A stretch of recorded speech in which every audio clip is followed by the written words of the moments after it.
अध्यात्म विज्ञान कोई धर्म या संप्रदाय नहीं है। ये स्पिरिचुअल साइंस है जो कुदरत के कानून पर आधारित है। ये विज्ञान पूरे ब्रह्मांड के सभी रहस्यों को उजागर करता है और जीवन के सभी पहलुओं को समझने के लिए एक नई दृष्टि देता है। इसी को आर्ट ऑफ विजन कहते हैं, दुनिया को देखने की एक नई दृष्टि, जो अध्यात्म विज्ञानी परम पूज्य स्वामी श्री कमलेशानंद जी के निर्देशन में सनातन सत्य का अनुसंधान कर हमारे जीवन को प्रकाशित करे। जय सच्चिदानंद। સદીઓથી ભારત વર્ષના ઇતિહાસની અંદર આધ્યાત્મિક પરંપરા અનેક સંતો, મહંતો, જ્ઞાનીઓ, આચાર્યો, તીર્થંકરો, યોગીઓ દ્વારા ભારત વર્ષની અંદર આ આધ્યાત્મ વિજ્ઞાન એક યા બીજી રીતે પ્રસ્થાપિત થઈ રહ્યું છે અને જ્યાં સુધી ત્યાગીઓની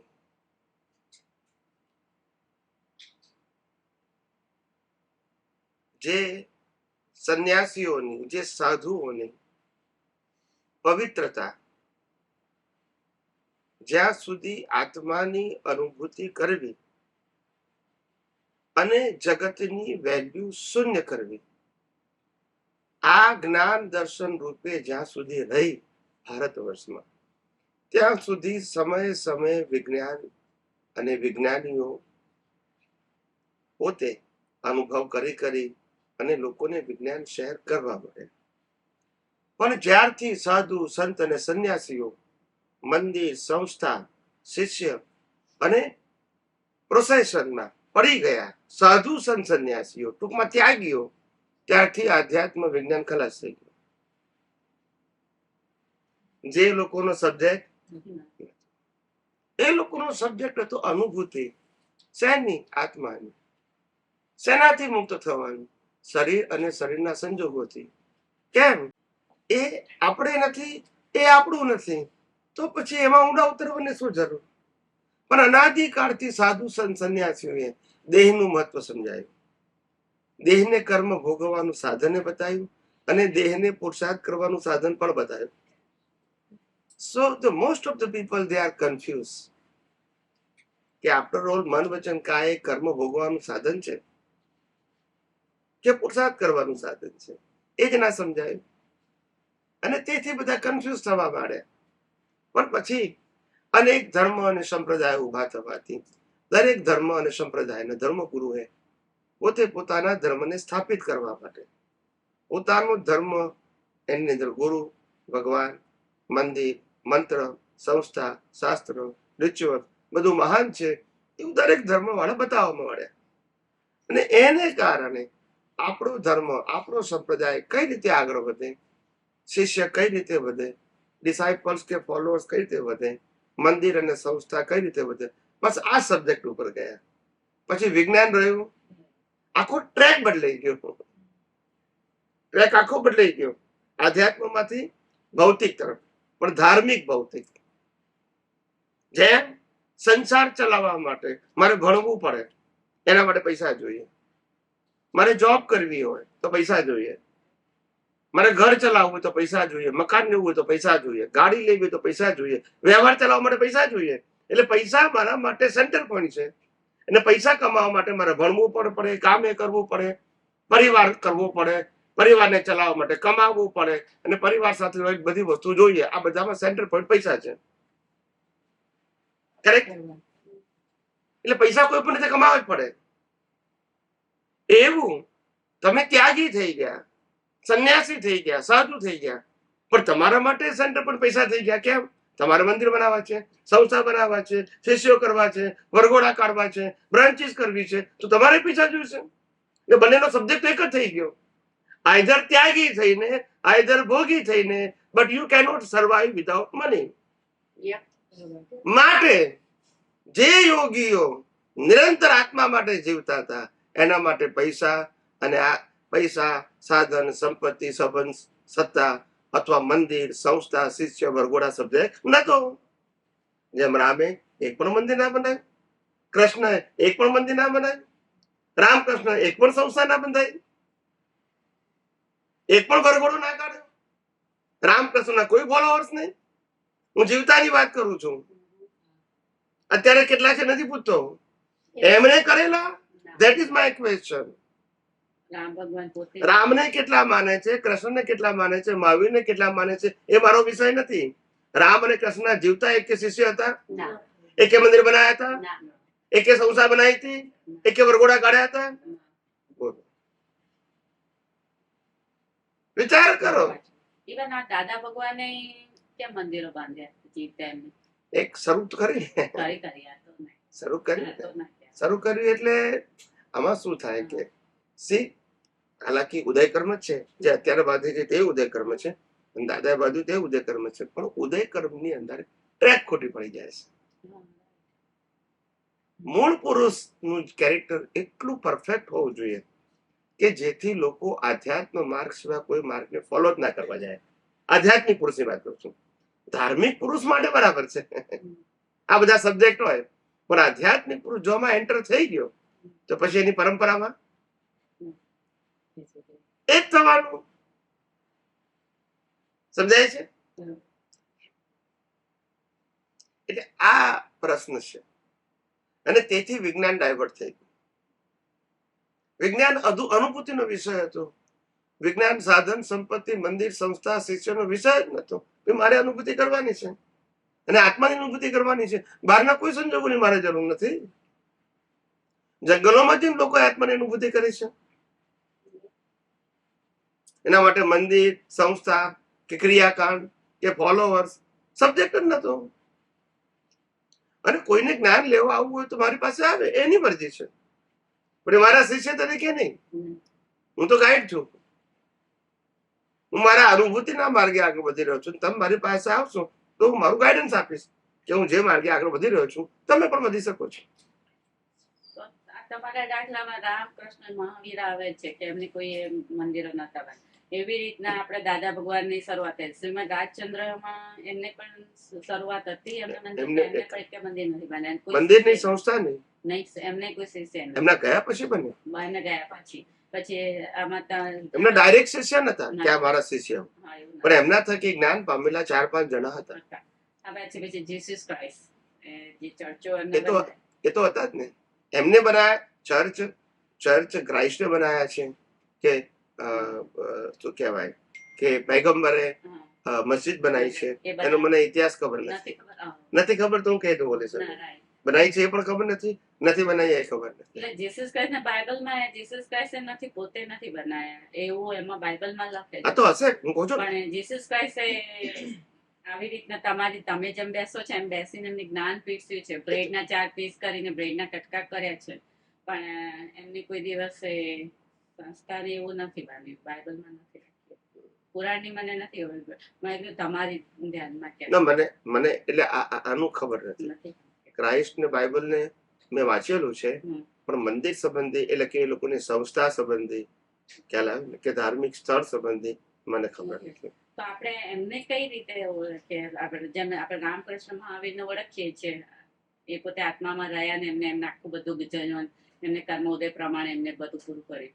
તો તમારી પાસે એવું કઈ નોલેજ ખરું જીસસ ક્રાઇસ્ટનું? હમણાં જ અમારી વાત થઈ હતી જીસસ ક્રાઇસ્ટની, એટલે મેં તો મારે એમને જવાબ આપતા ફાવે ના. એટલે એ લોકો કે જીસસ ક્રાઇસ્ટ તમારા કૃષ્ણ અને જીસસ ક્રાઇસ્ટ એ લોકો ઇક્વાલિટી આવ્યા છે કહેવા માટે, ક્રાઇસ્ટ ને ક્રિસ ના. એ તો ઇટ્સ ઓકે, એવું કહે છે. એટલે હું તમારી સાથે કહું તો અમને એક્સપ્લેન કરી. સમજી ગયો. ના, એનો વાંધો નહીં. પણ જો એક વસ્તુ છે કે ક્રાઇસ્ટ ગ્રેટ માણસ હતા, મહાપુરુષ હતા, અને એને પોતાના જીવનમાં જે અનુભવ કર્યો એને દુનિયાને કહ્યો. હવે એને જે અનુભવ થયો હતો એ દુનિયાને નતો થયો, એ દુનિયા એક્સેપ્ટ ના કર્યું. છેલ્લે જ્યારે એના સમુદાય એને માનનારા લોકોનો વર્ગ વધ્યો ત્યારે તે સમયના લોકો ધાર્મિક કે સામાજિક જે હતા એ લોકોને એવું લાગ્યું કે આ બધા લોકો જે એમની પાસે જાય છે એમને ક્રાઇસ્ટ મિસગાઈડ કરે છે, બીકોઝ એ જે કે છે એ તો અમને અનુભવમાં નથી. ખ્યાલ આવ્યો? તો ક્રાઇસ્ટને તો કુદરતી અનુભવ હતો, is a pure man. Yeah. સમજાય છે? અને લોકોએ એમની પવિત્રતાનો પણ અનુભવ કર્યો એમની પ્રેઝન્સમાં. પણ જે દુનિયાના લોકો જે એનાથી અપોઝમાં હતા એ લોકોને તો નેગેટિવ દેખાયું કે આ લોકો મિસગાઈડ કરે છે. એટલે તો કેથોલિક અને પ્રોટેસ્ટન્ટનો જન્મ થયો. જેને પ્રોટેસ્ટ કર્યો એ પ્રોટેસ્ટન્ટ થયા, અને પેલા જેને એક્સેપ્ટ કર્યું કેથોલિક. એ થયું ને. Right. બરાબર. કેથોલિક ને પ્રોટેસ્ટન્ટ નો મતલબ શું? Once the person they accepted, Right. the other they opposite. તારે તો બે ભાગ પડે, બે ભાગ પડે. અમે નહીં માનનારા, પેલા માનનારા. આવી રીતે. બાકી પવિત્ર અને એને જે અનુભવ થયો એને દુનિયાને કીધું. હવે આજે મને આધ્યાત્મ વિજ્ઞાનનો મને અનુભવ થયો છે, હું દુનિયાને કહું. પણ જે લોકોને નથી થયો એ શું કહે? આવું તો હોતું હશે, બધું કુદરતી રચના હોય, આપણા હાથમાં કોઈ સત્તા નથી, એવું લાગે કે ના લાગે? હા, વિરોધ. આજે ધર્મગુરુઓને પણ લાગે, કારણ કે એ લોકો ક્રિયાની વાત કરે છે. ક્રિયાની વાત કરે છે, ઇટ મીન કે તમારા હાથમાં મન વચન કાયા ચલાવવાનો પાવર છે એવું પ્રૂવ કરે છે. હા. તો જ તમને ક્રિયા આપે ને, કે તમે તપ કરો, જપ કરો. જો તમારી પાસે સત્તા નથી એવું માનતો હો તો કઈ ક્રિયા આપું? એટલે મારે જ છે. એટલે એ લોકોને આ વાત ગળે ના ઉતરે. પણ અમે દુનિયામાં વર્લ્ડમાં તો ક્રમ જ છે ને કે અહીંયા આ વ્યક્તિ છે એને ઓપોઝિટ કોઈ વ્યક્તિ સામે પાકવાનું છે ને, દરેક ધર્મમાં છે ને, રામની સામે જેમ હતું એમ. એ કુદરતી રીતે હોય, એટલે કુદરતી જ. કુદરતી રીતે હોય. હંમેશા જે દુનિયા દ્વંદ્વથી ચાલે છે, શેના ચાલે છે? દ્વંદ્વ. દ્વંદ એટલે ડ્યુઆલિટી. એક અને બીજા વિપરીત હોય. બધી જ વસ્તુ, સુખ હોય તો દુઃખ હોય, હોય જ. દિવસ હોય તો રાત હોય, હમ. ઠંડી હોય તો ગરમી હોય, હમ. જન્મ હોય તો મૃત્યુ હોય. Condition. ખ્યાલ આવે? હમ. તો આ સ્ત્રી અને પુરુષ, Right. આ બધું ડ્યુઆલિટી થી જ જગત ચાલે છે. અને ડ્યુઆલિટી થી છૂટવા માટે આ જ બધી અવસ્થાને કુદરતી રીતના જોતા આવડ્યું તો તમે કુદરતની એક્ઝામમાં પાસ પાસ. થઈ તો કુદરત તમને પનિશ કરશે નહીં. તો પછી આત્મા મોક્ષે જાય. બોડી મોક્ષે ના જાય, બોડી તો કુદરતનું છે, કુદરતી. પણ આત્મા મોક્ષે જાય. કારણ કે એ આત્માની હાજરીમાં અજ્ઞાન દ્વારા તમે કર્મ બાંધો છો.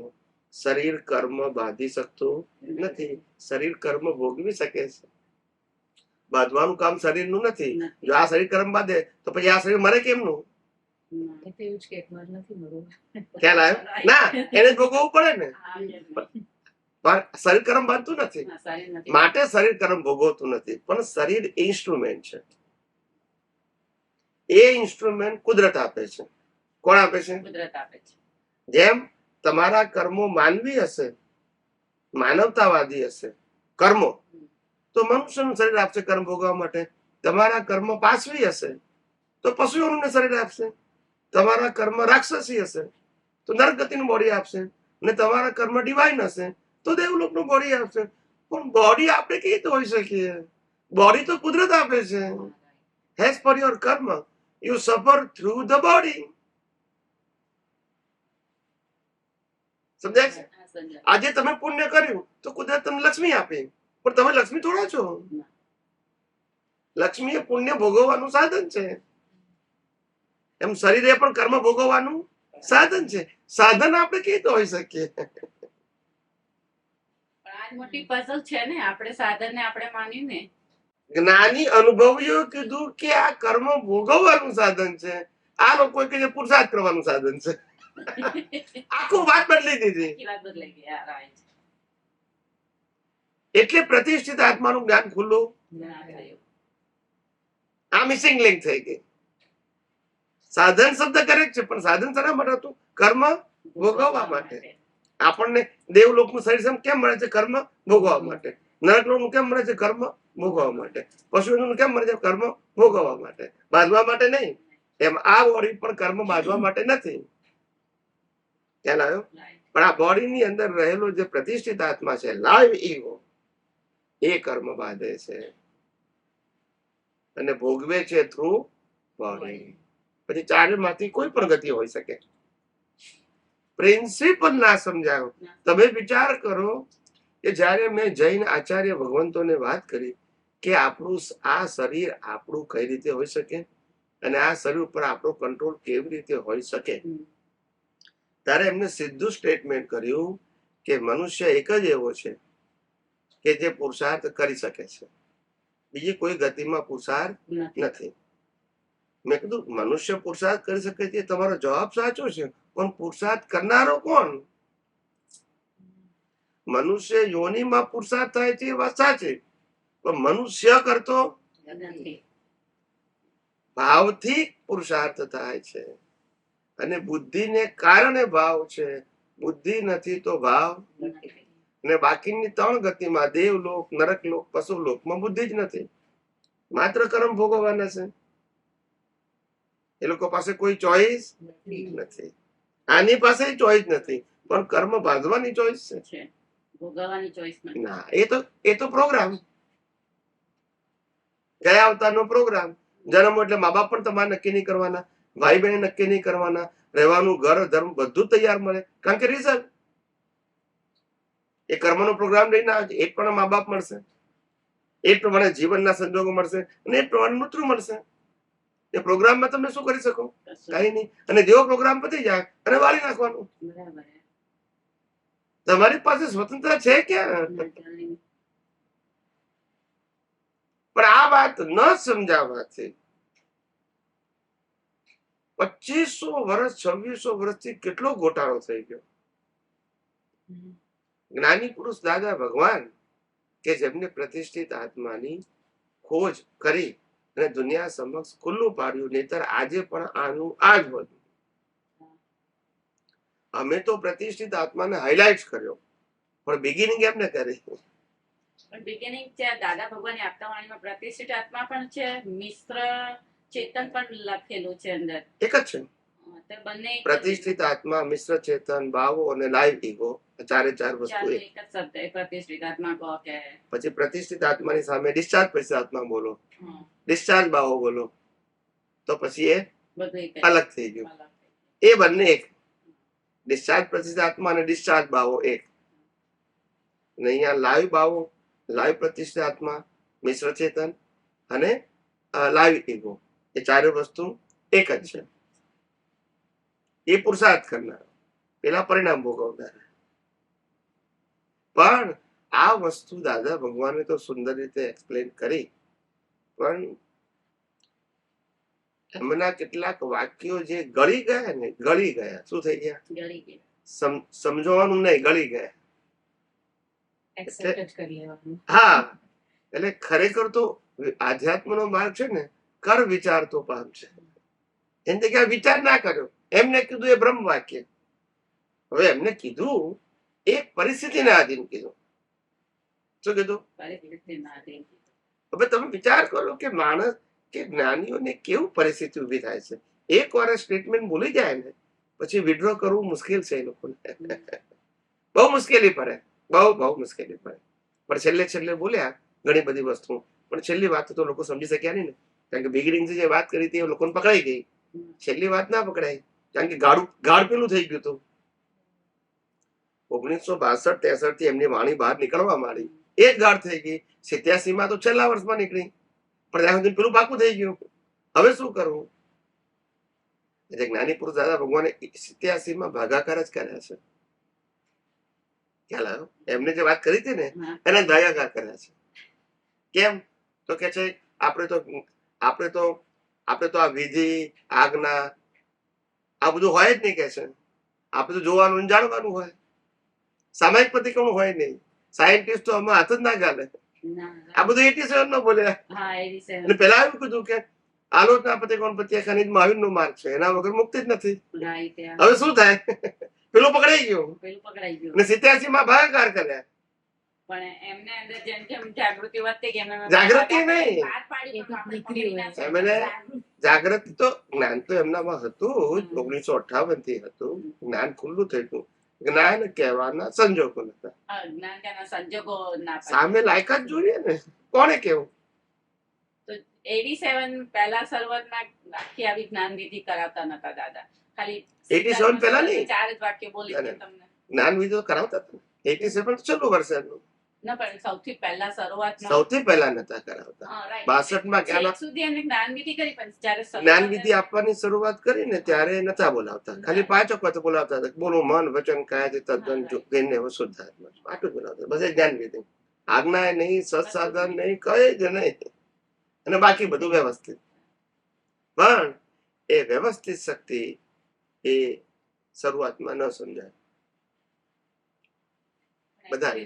વ્યવસ્થિત શક્તિ તો છેક 2013 સુધી અમને નથી સમજાય. એમ નહીં, એટલે એ વખતની વાત. દાદાએ આપી તો બી આપણે કે આ તમે જે આખું વ્યવસ્થિત નો 3 ભાગ પાડ્યા, કુદરત કુદરતના કાનૂન, કુદરતી રચના, એ ભાગ કઈ આપતા વાણીમાં નથી. પણ એ એમની અનુભૂતિ હતી, પણ ભાષામાં ના આવ્યું. હા, અમારી અનુભૂતિ આવી, પણ ભાષામાં નીકળ્યું. આ ઉદય કર્મ છે ને, ભાષા એ ઉદય કર્મ છે. ભાષા એ કોઈની વ્યક્તિગત સ્માર્ટનેસ નથી. અનુભૂતિ એ વ્યક્તિગત સ્માર્ટનેસ છે. બોલવું, બોલાવવું એ સંજોગાદી છે. મારાથી નીકળે બી કરું, ના નીકળે, એ મારી સ્વતંત્રતામાં નથી આવતું. અનુભૂતિ કરવી એ મારી સ્વતંત્રતામાં છે. જ્ઞાન દર્શનનો ઉપયોગ. તો તમારા અનુભૂતિમાં આ વ્યવસ્થિતના 3 ભાગ આયા, પછી તમારી અનુભવમાં 6 તત્વો પણ આયા. હા, 6 તત્વોનો રોલ આવ્યો. 6 તત્વો તો એમને કીધા છે, અને એમને કીધા, પણ તમારામાં અનુભૂતિ. પછી આ બાજુ આત્મા અને જળ બે મેઇન તત્વો છે, અને જળના 4 ભાગ પાડ્યા તમે. પણ આત્માનું જળ તત્વની અવસ્થાને સહાયક 4 તત્વો. 4 તત્વો આત્માને સહાયક નથી. આત્માની જોડે કોઈ સહાયક. જળ તત્વની અવસ્થાને સહાયક ગતિ, સ્થિતિ, ટાઈમ એન્ડ સ્પેસ. એનું જળ. યસ, જળ તત્વની અવસ્થા. એક આત્મા સેપરેટ પરમેનન્ટ છે, નિગોદ માંથી નીકળે છે તો એ આત્મા એનો એ જ છે. મનુષ્ય અવતારમાં આટલા બધા અવતારો ભોગવી ના તો આત્મા એનો એ છે. યસ, દેવ ગતિ પશુઓની નરગતિમાં ગયો તો આત્મા એનો એ છે. એનામાં કોઈ ફેરફાર નથી. હવે પછી એ આત્માનામાં જે ફેરફાર નથી, એની સાથે જે આ પ્રતિષ્ઠિત આત્મા, મિશ્ર ચેતન આત્મા ને એ બધા જે ભાગ પાડે, એ બધાના અનુભૂતિના પ્રમાણે આત્માને એવા ભાગ પાડે. એમને જે અનુભવમાં દેખાયું એને શબ્દોમાં ઢાળ્યું. એમને જેમ અત્યારે આપણે દાદા અરીસો આપ્યો. જેમ દાખલો આપો તમને, નાસ્ટ્રાડેમસ એને 2000 વર્ષની ફોરકાસ્ટ કરી દીધો. એને દેખાયું તે કર્યું, બરાબર છે. હવે એને દેખાયું કે લોકો મોબાઈલ લઈને ફરે છે. હવે એ વખતે તો મોબાઈલ શબ્દ હતો નહીં, એને દેખાયો ખરું, વિઝ્યુઅલ થયું, પણ મોબાઈલ કઈ તો બોલે. આજથી 700-800 આપણા શબ્દ જ નતો. એને પ્લેન દેખાયું, પણ પ્લેન શબ્દ નતો. એટલે એને જે દેખાયું એ એની ભાષામાં એને વર્ણન કર્યું કે people they walk without people they walk and talk without person. તે બીજું શું લાગે? માણસ મોબાઈલ નાખ્યો હોય, ખાનમાં ભરાયું છે, એકલો વાતો કરતા કરતા ચાલે જ કે છે. બીજું શું લાગે? એ શું મોબાઈલ શબ્દ તો હતો નહીં. પક્ષીઓની જેમ માણસો પણ ઉડી શકશે પોતાના સાધનો દ્વારા. પ્લેન તો હતું નહીં શબ્દ. એટલે એ જે બોલ્યા એને દેખાયું કરો, પણ એક્સપ્લેન કઈ રીતે કરે? શબ્દ કોર્સમાં હતું જ નહીં તો પછી. પણ એમની વાણીમાં જે બોલ્યા પછી આ ભૌતિક વિજ્ઞાન પ્લેન નીકળી, મોબાઈલ નીકળી, બધું બહાર પડ્યું. એવી રીતે આધ્યાત્મમાં જે આધ્યાત્મિક પુરુષોને અનુભવ થાય એ પછી ભાષા એ નહીં હોય, કારણ કે એને દેખાવ્યું એ એની ભાષામાં કહે છે. Don't compare with the other books. એવું નથી કહેતા કે હું આ ચોપડીનું બોલું છું, સરખામણી નહીં કરવી જોઈએ. એને અનુભવ થયું, એને શબ્દ દ્વારા વ્યક્ત કર્યું છે. રામકૃષ્ણ મહાવીરને અનુભવ થયું એ નથી વ્યક્ત કરતા. હવે તમે સરખામણી કરો કે રામ તો આવું બોલ્યા, કૃષ્ણ તો આવું બોલ્યા, મહાવીર તો આવું બોલ્યા, એટલે ત્રણે જણા જુદું બોલ્યા છે. પણ તઈને જે અનુભવ થયો તે પોતાની ભાષામાં વ્યક્ત કર્યો. તો તમારે આપણે આજે 6 તત્વનું વિજ્ઞાન તમે બહાર પાડ્યું, હવે એની ઉપર હજી ખરું વિજ્ઞાન ખરું કશું ના આવે ને. અનુભૂતિ, બસ અનુભૂતિ. આગળ વિજ્ઞાન હોય જ નહીં ને. હવે કશું આની અલ્ટિમેટ છે. આ અલ્ટિમેટ છે, આની ઉપર કઈ છે જ નહીં. કશું જ આની ઉપર ખાલી અનુભૂતિ. આની ઉપર અનુભૂતિ. અને એ અનુભૂતિના આધારે આત્મા ઉર્જા શક્તિથી મોક્ષે જતું જાય છે. કારણ કે ઉર્જા શક્તિ એ તો કુદરતી જવાની. અનુભૂતિના આધારે ઉર્જા શક્તિ શરીરમાં આવે છે ને એના આધારે આત્મા ઉપર ચડે જાય છે. જેમ એટલે તો સ્વભાવ છે ઉદ્વગમન. ઉપર જાય છે, ઉદ્વગમન. એટલે એ અનુભૂતિની ઉદ્વગમન છે. બીજું હવે આ સાયન્સમાં કઈ નથી. આ આધ્યાત્મ માર્ગ એટલે શું કહેવાય કે જેમ જેમ તમારું જ્ઞાન દર્શન હાઈ લેવલનું થાય, હાઈ લેવલનું થવું એટલે અજ્ઞાનનો નાશ થવો. અજ્ઞાનનો નાશ થવો એટલે વેલ્યુ ઓફ રિલેટિવ ટ્રુથ 0 થવી. એટલા લેવલનું એ તમારું હાઈ લેવલ કહેવાય. એ હાઈ લેવલને આધારે સામાન્ય વ્યક્તિનું જે વર્તુળ છે સમજવાનું અવસ્થાનું, એમાં તમારું વર્તુળ કેવું હોય સમજી ગયા? બસ એ જ વિરાટ સ્વરૂપ કૃષ્ણ ભગવાનની સાથે અને Right? વિરાટ અને- સ્વરૂપ જે અને બતાવ્યું મહાભારતમાં. પોલિટિકલ વ્યક્તિઓ છે, ખ્યાલ આવ્યો? એ લોકો જો આધ્યાત્મ માર્ગમાં વળે તો જલ્દી જ્ઞાની થાય. કેમ કે ધારો કે ભારત દેશ 140 કરોડનો વડાપ્રધાન Right. કેટલી મહેનત કરતા હશે? બહુ જ. આપણા ઘરમાં 4 જણા હોય દમ નીકળી જાય છે.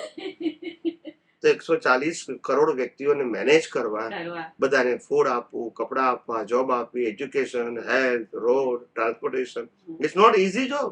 No. ને એના તમે રિસ્પોન્સિબલ. ખ્યાલ આવી ગયો? મને બધું કરવા છતાં એ લોકો ગાળો દે પાછા. જે છે ને. તો એ કામ કરવાનું. એટલે કેટલો માણસ કેટલો એને ડાયજેસ્ટ કરી શકતો હોય તો જ કામ કરી શકે ને. હા, શકે જ નહીં.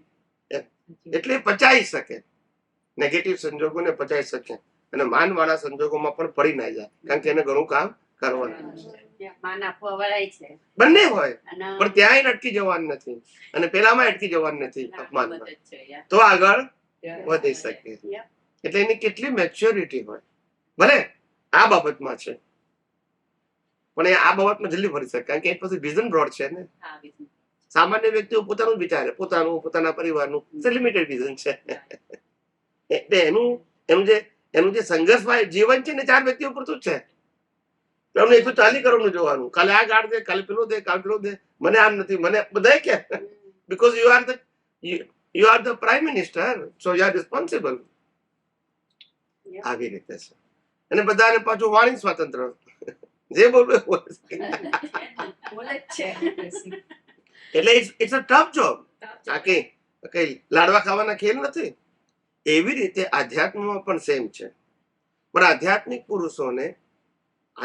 પુરુષો પણ આવી રીતે અનેક વ્યક્તિઓ સાથે જોડાયેલા હોય, પણ એ લોકો સેપરેટ એટલા માટે રહી શકે કારણ કે એમનો દેહાધ્યાસ મોડો પડી ગયો.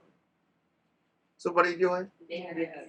મોડો પડી ગયો. દેહ હોય, દેહની ક્રિયા હોય, પણ દેહાધ્યાસ ના હોય. દેહાધ્યાસ એટલે દેહમાં આત્મબુદ્ધિ ના હોય.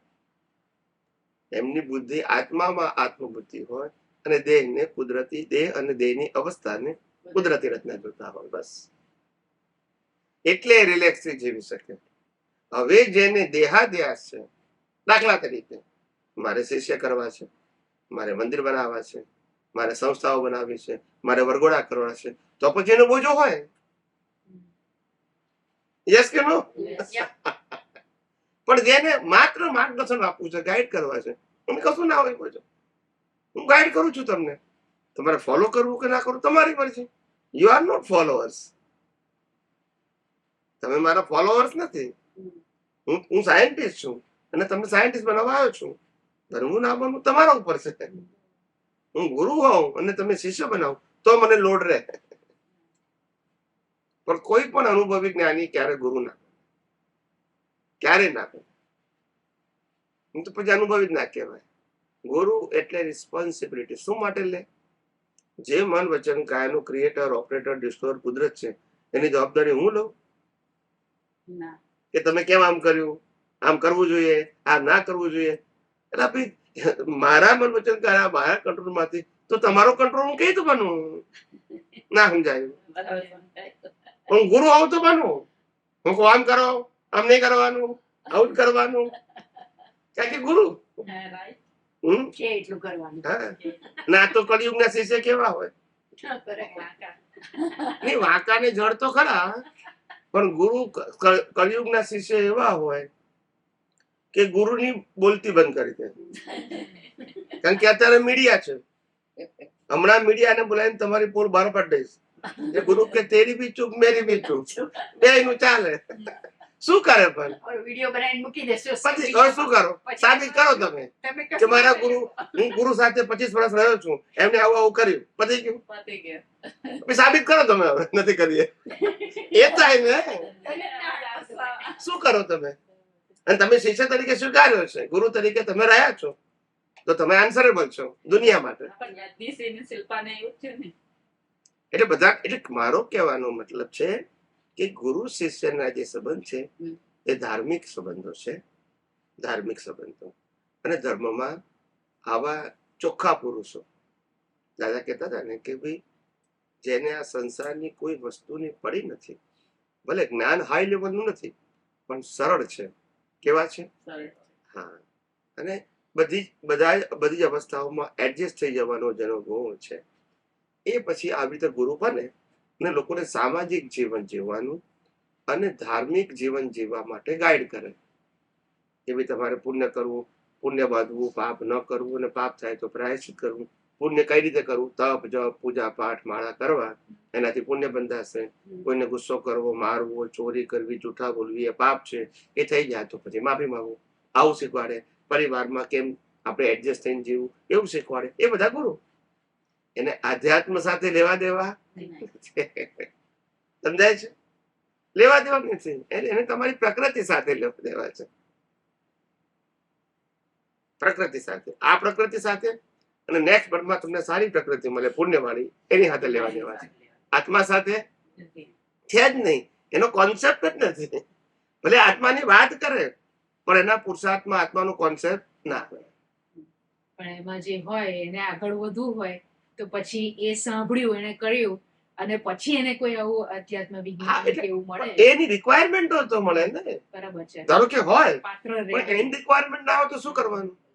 આજે અનેક લોકો આ વિજ્ઞાન સાંભળે છે પણ એને રિક્વાયરમેન્ટ લાગતી નથી તો આગળ નથી વધતા. હા, બરાબર છે. પણ એ એમનો સબ્જેક્ટ છે, આપણો સબ્જેક્ટ નથી. ને આપણો સબ્જેક્ટ કેટલા માટે નથી? કારણ કે ગુરુ શિષ્ય અહીંયા સબ્જેક્ટ નથી રાખ્યો. આવો તો પણ વેલકમ, ના આવો તો વેલકમ. આપણને શું વાંધો છે? તમારી સ્વતંત્રતા છે. અને જ્ઞાનીઓ સ્વતંત્રતા એટલા પણ તમને આપે કારણ કે સ્વતંત્ર રહેવા માંગે છે. તમને સ્વતંત્ર એટલા માટે રાખે, એ પણ સ્વતંત્ર રહેવા માંગે છે, એ પણ બંધાવા માંગતા નથી. પેલા તો તમને બાંધે છે અને એ બંધાય છે. હંમેશા બંધન એક પક્ષે. આજે હું કહું કે આ મારો આસિસ્ટન્ટ છે તો હું બોસ તરીકે જવાબદાર પણ છું, અને આસિસ્ટન્ટ તરીકે મારે બોસને ફોલો બી કરવાના છે. તો બંને એકબીજાના કેવા છે? પૂરક છે. ખ્યાલ? પણ જ્યાં આગળ ગુરુ શિષ્ય તરીકે નથી ને ખાલી ગાઈડન્સ છે, તે એકબીજાને જવાબદાર નથી. સમજાય છે? કોઈ પણ ના હોય. કેમ રામકૃષ્ણ એકે શિષ્ય ના બનાય? થતું જ નહીં. કશું જ નહીં, ક્યાંય નથી. એમને ફ્રી રહેવા માંગતું હતું. તો પછી હા, મહાવીરે પણ એકે શિષ્ય નથી બનાયા. નથી બનાયા ના, ક્યાંય નથી. આ લોકોએ પ્રેઝન્ટેશન એવું કર્યું કે મહાવીરના શિષ્ય, હમ. પણ this is not correct statement. પણ આમ જોવા જાવ તો શ્રદ્ધાનું સ્ટેટમેન્ટ છે, સિદ્ધાંતનું નથી. મહાવીર કોઈ પણ તીર્થંકર હોય એ માત્ર ગણધરની સ્થાપના કરે અને તે એમનો ઉદય કર્મ હોય ને ગણધર બધા જ્ઞાનીઓ જ હોય ને એ જ અવતારે મોક્ષે જવાના હોય. ફિક્સ હોય પાછું. ફિક્સ હોય. સમજાય છે? હમ. એટલે તીર્થંકર અને ગણધર આ બે ગુરુ ના બને, ગાઈડ બને. પણ એમના હાથ નીચે આચાર્ય, ઉપાધ્યાય ને સાધુ ને સાધ્વી, એ લોકો ગુરુ બને. આમ લખે છે ગૌતમ સ્વામીના શિષ્યો હતા બધા. એટલે હું એ તો કહું છું કે લખાણમાં આવ્યું છે, એમાં ના નથી કેતો. જૈન સમાજ આખો માને છે ખરો કે આજે અમારા મહાવીરની પાઠ ઉપરના શિષ્ય છે, એવું માને છે. પણ તમે મહાવીરના શિષ્ય હોય તો મહાવીર જવાબદાર હોય ને તમે જે કરો છો એના માટે. તમે માનો છો એ તમારો વ્યક્તિગત વિષય છે. સી કોન્ટ્રાક્ટ સામસામી હોય ને. મહાવીર કહેતા હોય તો મારે શિષ્ય છો બરાબર છે, તમે માનો તો એમાં એ શું કરે? પણ આમ જોવા જાવ તો આખું આજે રામાયણ છે, આપણે રામાયણ અત્યારે વાંચ્યું, ટીવીમાં જોયું, મહાભારત વાંચ્યું, ટીવીમાં જોયું, મહાવીર ભગવાનનું. તો હવે મને ખ્યાલ આવે છે કે આખું જે રામ ભગવાનનું રામાયણ લખાયું છે એ તો આખું એમનું જન્મે ત્યાંથી મર્યા સુધીનું આખું ચારિત્ર જ છે ને. આમ જોવો તો તો બીજું શું છે? તે કુદરતી રચના, એ એટલે ને ઉદય કર્મ છે. અને એવું જ અને દુનિયા એને પુરુષાર્થ કહે છે. મહાભારત દુનિયા એને આખું છે. પુરુષાર્થ કહે છે. એ તો મહાભારત તારે relative સત્ય છે ને. અને આ બાજુ મહાવીર નું આખું જૈન સમાજ એમ જ. મહાવીર ભગવાન ક્યાં કોઈ દિવસ બોલે છે કે હું પોતે જૈન છું એમ? તો હોય જ નહીં ને. પણ જે આત્માર્થી હોય ને એને કાસ્ટિઝમ કઈ રીતે હોય? Right. એ તો ધાર્મિક વાતો છે. કૃષ્ણએ નથી કીધું કે હું વૈષ્ણવ છું. ના, ક્યારેય નથી બોલ્યા એ. પહેલા રામે નથી કીધું કે હિન્દુ છું. એ બધું કાસ્ટિઝમ પછી આવ્યું. બધા સનાતની હતા. કેવા હતા? સનાતન. એ સનાતનીમાંથી સાંપ્રદાયિક થયા છે અને ત્યારથી આ બધા પક્ષ પંથ અને વાડા પડ્યા અને જેને કારણે સાચી વાત પછી બહાર પડી. નહીં. દરેક વ્યક્તિએ પોતપોતાનો વાડો મજબૂત કર્યો. એટલે કહેવાનો મતલબ અનાદિકાળથી કેટલા બધા. અને બીજું શું છે કે ધારો કે કોઈક સાચા જ્ઞાની પાક્યા ને, સાચા અનુભવ થયો હોય પણ તો ઉદય ના લાયા એક્સપ્લેન કરવાનો, હા, right. હા. એટલે એના બીજમાં ખામી, બીજમાં તો પછી ફળ કેવું આવે? એવું જ આવશે. મેં બી મને જ્ઞાન પ્રગટ થયું ગયા અવતારમાં. મને એમ થયું કે આ જ્ઞાન જો વિશ્વને વહેંચાય તો સારું. પણ પછી મને વિચાર બી આવ્યો કે આ વહેતા કારણ કે લોકો તો ધાર્મિક છે ને એમાં કટ્ટરતા વાળા છે ને પકડતા વાળા છે. શું કરીએ? તો જો લોકો વિજ્ઞાન સ્વીકારે તો ઠીક છે, નહીં સ્વીકારે તો ધાર્મિક માર્ગ આપીશ. આવું મેં કોઝમાં નાખ્યું. એટલે મને સંજોગ કેવા મળ્યા? પેલા વિજ્ઞાન મને પ્રગટ બી થયું, બોલવાની શરૂઆત બી કરી, સંજોગો પેલા મળ્યા. એટલે પછી વિજ્ઞાન નીકળ્યું. એ મારા બીજનું ફળ છે. મારી પાસે અનુભવ છે પણ હું વ્યક્ત કેમ ના કરી શકું? Because of my cause and. અને અમે એવો કોઝ નાખ્યો હશે કે બાય હુક ઓર કોઈ પણ ભોગે આ જગતની અંદર સનાતન સત્ય સ્થાપિત કરવું, રીએસ્ટાબ્લિશ કરવું વિધાઉટ ઓનરશિપ એન્ડ ડુઅરશિપ.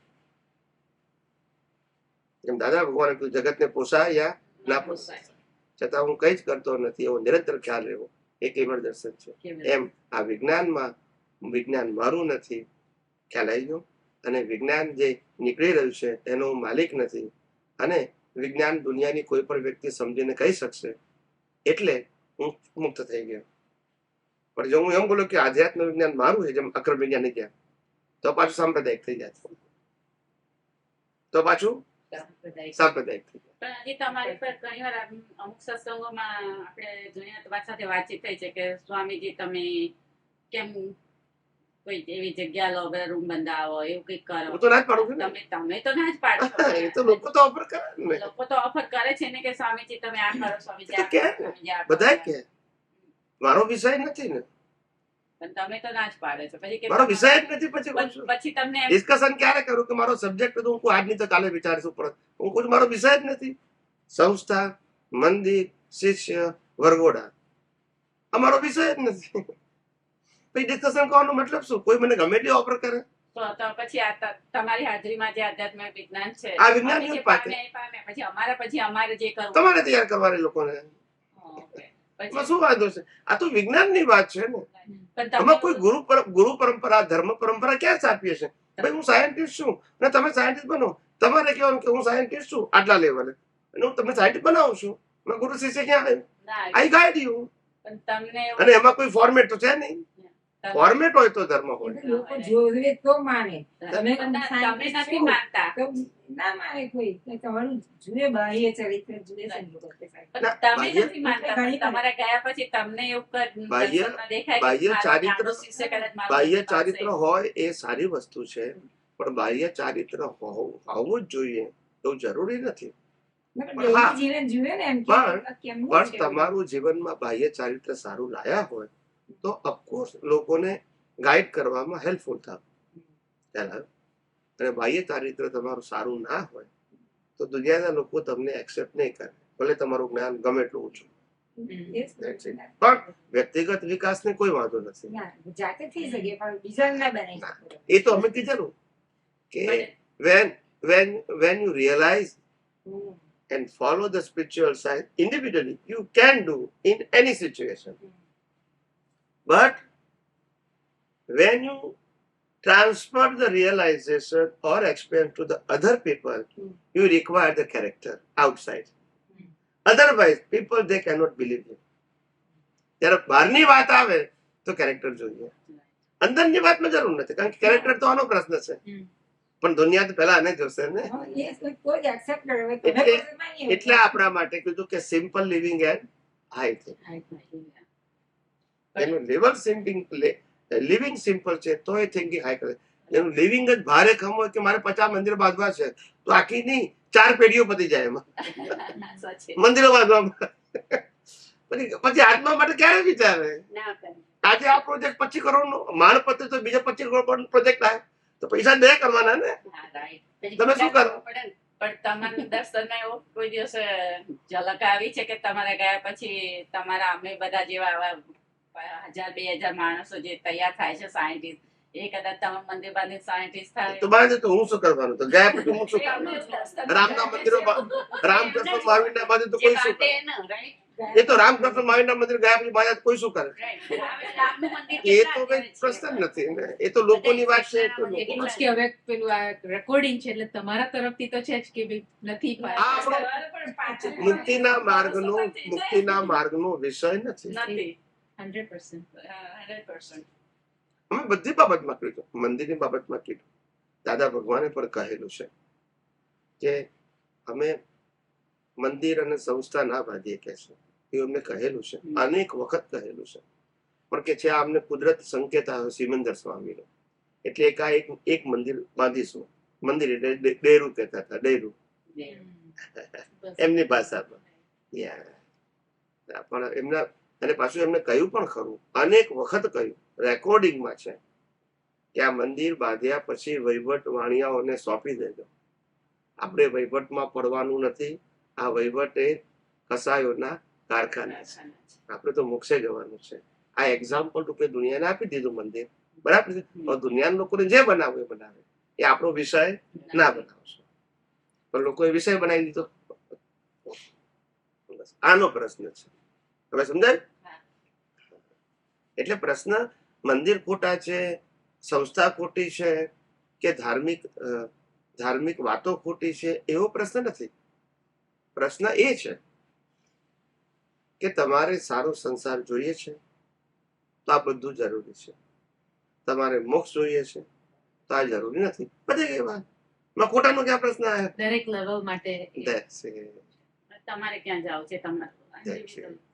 પણ તમે એમ કહો કે આર્ટ્સ કોમર્સ સાયન્સ ત્રણે હરખા છે, એવું તો નહીં કહેવાય ને. ના જ કહેવાય ને. ત્રણે માંથી એક ખોટા નથી પણ સરખા પણ. નથી. સમજાયું કે ના સમજાય? પણ તમે બધું હરખું કહો તો સામાજિક ધર્મ, સામાજિક વાતો તો કે છે આ મુક્તિના માર્ગ માટે છે, ધાર્મિક કહો તોય કે છે મુક્તિના માર્ગ માટે છે, તો પછી આધ્યાત્મ કઈ રીતે સમજાશે? ભેળસેળ કરી નાખ્યું. માટે આપણે કીધું કે આધ્યાત્મ માર્ગમાં ફોર્મેટ ના હોય. ને ફોર્મેટ એટલે એક ભગવાનનું ટાઇટલ, એક ગુરુનું ટાઇટલ, એક મંદિરનું ટાઇટલ, એક મંત્રનું ટાઇટલ, પુસ્તકનું ટાઇટલ, શાસ્ત્રનું ટાઇટલ, સંસ્થાનું ટાઇટલ, રિચ્યુઅલ્સનું ટાઇટલ, વર્તમાન ગુરુ શિષ્ય અને વરઘોડા. આ 9 વસ્તુ આધ્યાત્મમાં ના હોય, ધર્મમાં હોય. આને આપણે ફોર્મેટ કહીએ છીએ. આ તો બધા ધર્મોમાં છે. માટે ફોર્મેટ ને સાયન્સ સાથે કોઈ લેવા દેવા નથી. પણ ફોર્મેટ ને શેની સાથે લેવા દે છે? પાપ પુણ્ય ને પ્રાયશ્ચિત. આવું ક્લિયર કરી નાખ્યું. એટલે ધર્મનું પેકેજ કહી દીધું આપણે. ધર્મ એટલે શું? આ પેકેજ છે એનું. ફોર્મેટ અને પાપ પુણ્ય પ્રાયશ્ચિત. બધા આટલી વાતો કરે એ બધા ધાર્મિક છે. શું કરવાથી પુણ્ય થાય, શું કરવાથી પાપ થાય, શું કરવાથી પ્રાયશ્ચિત થાય, અને ફોર્મેટ ને ફોલો કરવું. અને નામ ધર્મ. દુનિયાનો કોઈ પણ ધર્મ કેમ ના હોય? સેમ પ્રિન્સિપલ છે. ટાઇટલ ભલે જુદા હોય પણ કોલમ તો એક જ છે. સમજાય છે? અને આધ્યાત્મમાં ફોર્મેટ ના હોય અને પાપ પુણ્ય પ્રાયશ્ચિત ના હોય. કેમ ના હોય? કારણ કે આધ્યાત્મમાં મન વચન કાયની અવસ્થા માત્ર, તો પછી પાપ પુણ્ય કેતા આવે? તમે જુઓ, બંને ઇક્વલ હોઈ શકે જ નહીં. તો પાપ પુણ્ય પ્રાયશ્ચિત ની વાત કરો તો પછી આધ્યાત્મ નહીં આવે, ના આધ્યાત્મ ની વાત કરો તો પાપ પુણ્ય પ્રાયશ્ચિત નહીં આવે અને ફોર્મેટ નહીં આવે. પણ કાયમ તમે કુદરતી રચના જોજો કરો દરેક સંજોગોમાં, પણ સાથે આત્મા તો રાખવું જ પડે ખ્યાલમાં. નહીં, કુદરતી રચના હું શુદ્ધાત્મા છે ના નહીં, રહે. કુદરતી રચના જોવું ઇટ સેલ્ફ પ્રૂવ કરે છે કે આ એમાં પ્યોર સોલ. કોણ જોવે? તોય ના રહે એવું એમ. એ તમને રહેવું જ જોઈએ કે પણ કુદરતી રચના જે આપણે કીધું કે આ દુનિયા મને કુદરતી રચના દેખાય, કયા આધારે કીધું? હું આત્મા. જ્ઞાન તો આત્માનો ગુણ છે, એ તો તમે- જડનો ગુણ તો છે નહીં. ના, કુદરતી રચના જોવું એ પુરુષાર્થની જે શક્તિ છે હા. એ પણ આત્માને કારણે છે. તમે જડ તો જોઈ ના શકે. મિકેનિકલ થઈ જાય બધું. કુદરતી રચના મૂકી દીધું પણ એટલે એટલા માટે કીધું કે કુદરતી રચના મિકેનિકલ ના થાય માટે જેટલી વખત કુદરતી રચના જુઓ ત્યારે તમને ખબર પડવી જોઈએ કે કુદરત અને કુદરતી કાનૂન ઇનબિલ્ટ છે. So it is a process. Mechanical વ્યવસ્થિત છે એવું નહીં બોલવાનું. એટલે કહેવાનો મતલબ કે જેમ જેમ તમને આ વાત બ્રોડ વિઝનથી સમજાશે એમ તમને ખબર પડશે કે સ્વામીજી કેમ આવું બોલ્યા. They are not opposing any religion, but they try to present the universal truth science. When you are talking about the universal, it is not an individual. When you talk about the individual, it is not a universal. બે વસ્તુ ભેગી ના હોય. When you talk about the individual, તો universe કઈ તો હોય. When you talk about the universe, તો individual કઈ તો હોય. It is for all. Law of nature is for all. પણ તમે એમ કહો કે રામની ભક્તિ કરવી જોઈએ, કૃષ્ણની ભક્તિ કરવી જોઈએ, મહાવીરની ભક્તિ કરવી જોઈએ, તો એ તો ઇન્ડિવિડ્યુઅલ છે ને. તમે ગમે તેની કરો, ગમે તેની ના કરો, doesn't matter. But it is not a universal. अब शिव जी भगवान विषय आप बोले कि शिव जी कैसे आया, वो जो राम भगवान का पता चला, महावीर भगवान की हमें समझ में आई, कृष्ण भगवान की समझ में आया, लेकिन शिव जी भगवान के शिव पुराण में तो कुछ लिखा है पर समझ में नहीं आया. मुझे बहुत ज्यादा ज्ञान भी नहीं है शिव जी शिवाजी. वो प्रकट कैसे हुआ और क्यों हम बचते हैं शिव जी को? शिव को शास्त्रों में निराकारी बताया. भले दुनिया के लोग आकार की स्थापना करते हैं, पर वो निराकारी है. शिव निराकारी भी है और शिव सनातन भी है. शिव का जन्म जीवन मृत्यु भी नहीं है. शंकर भगवान का जन्म मृत्यु नहीं. मैं शिव की बात करता हूँ. फिर आपने शिव को शंकर बना दिया, फिर उसकी कहानी बना दिया, पत्नी बना दिया, बच्चे बना दिया, वो अलग सब्जेक्ट हो गया. मैं मूल शिव की बात करता हूँ. शिव का मतलब होता है आत्मा.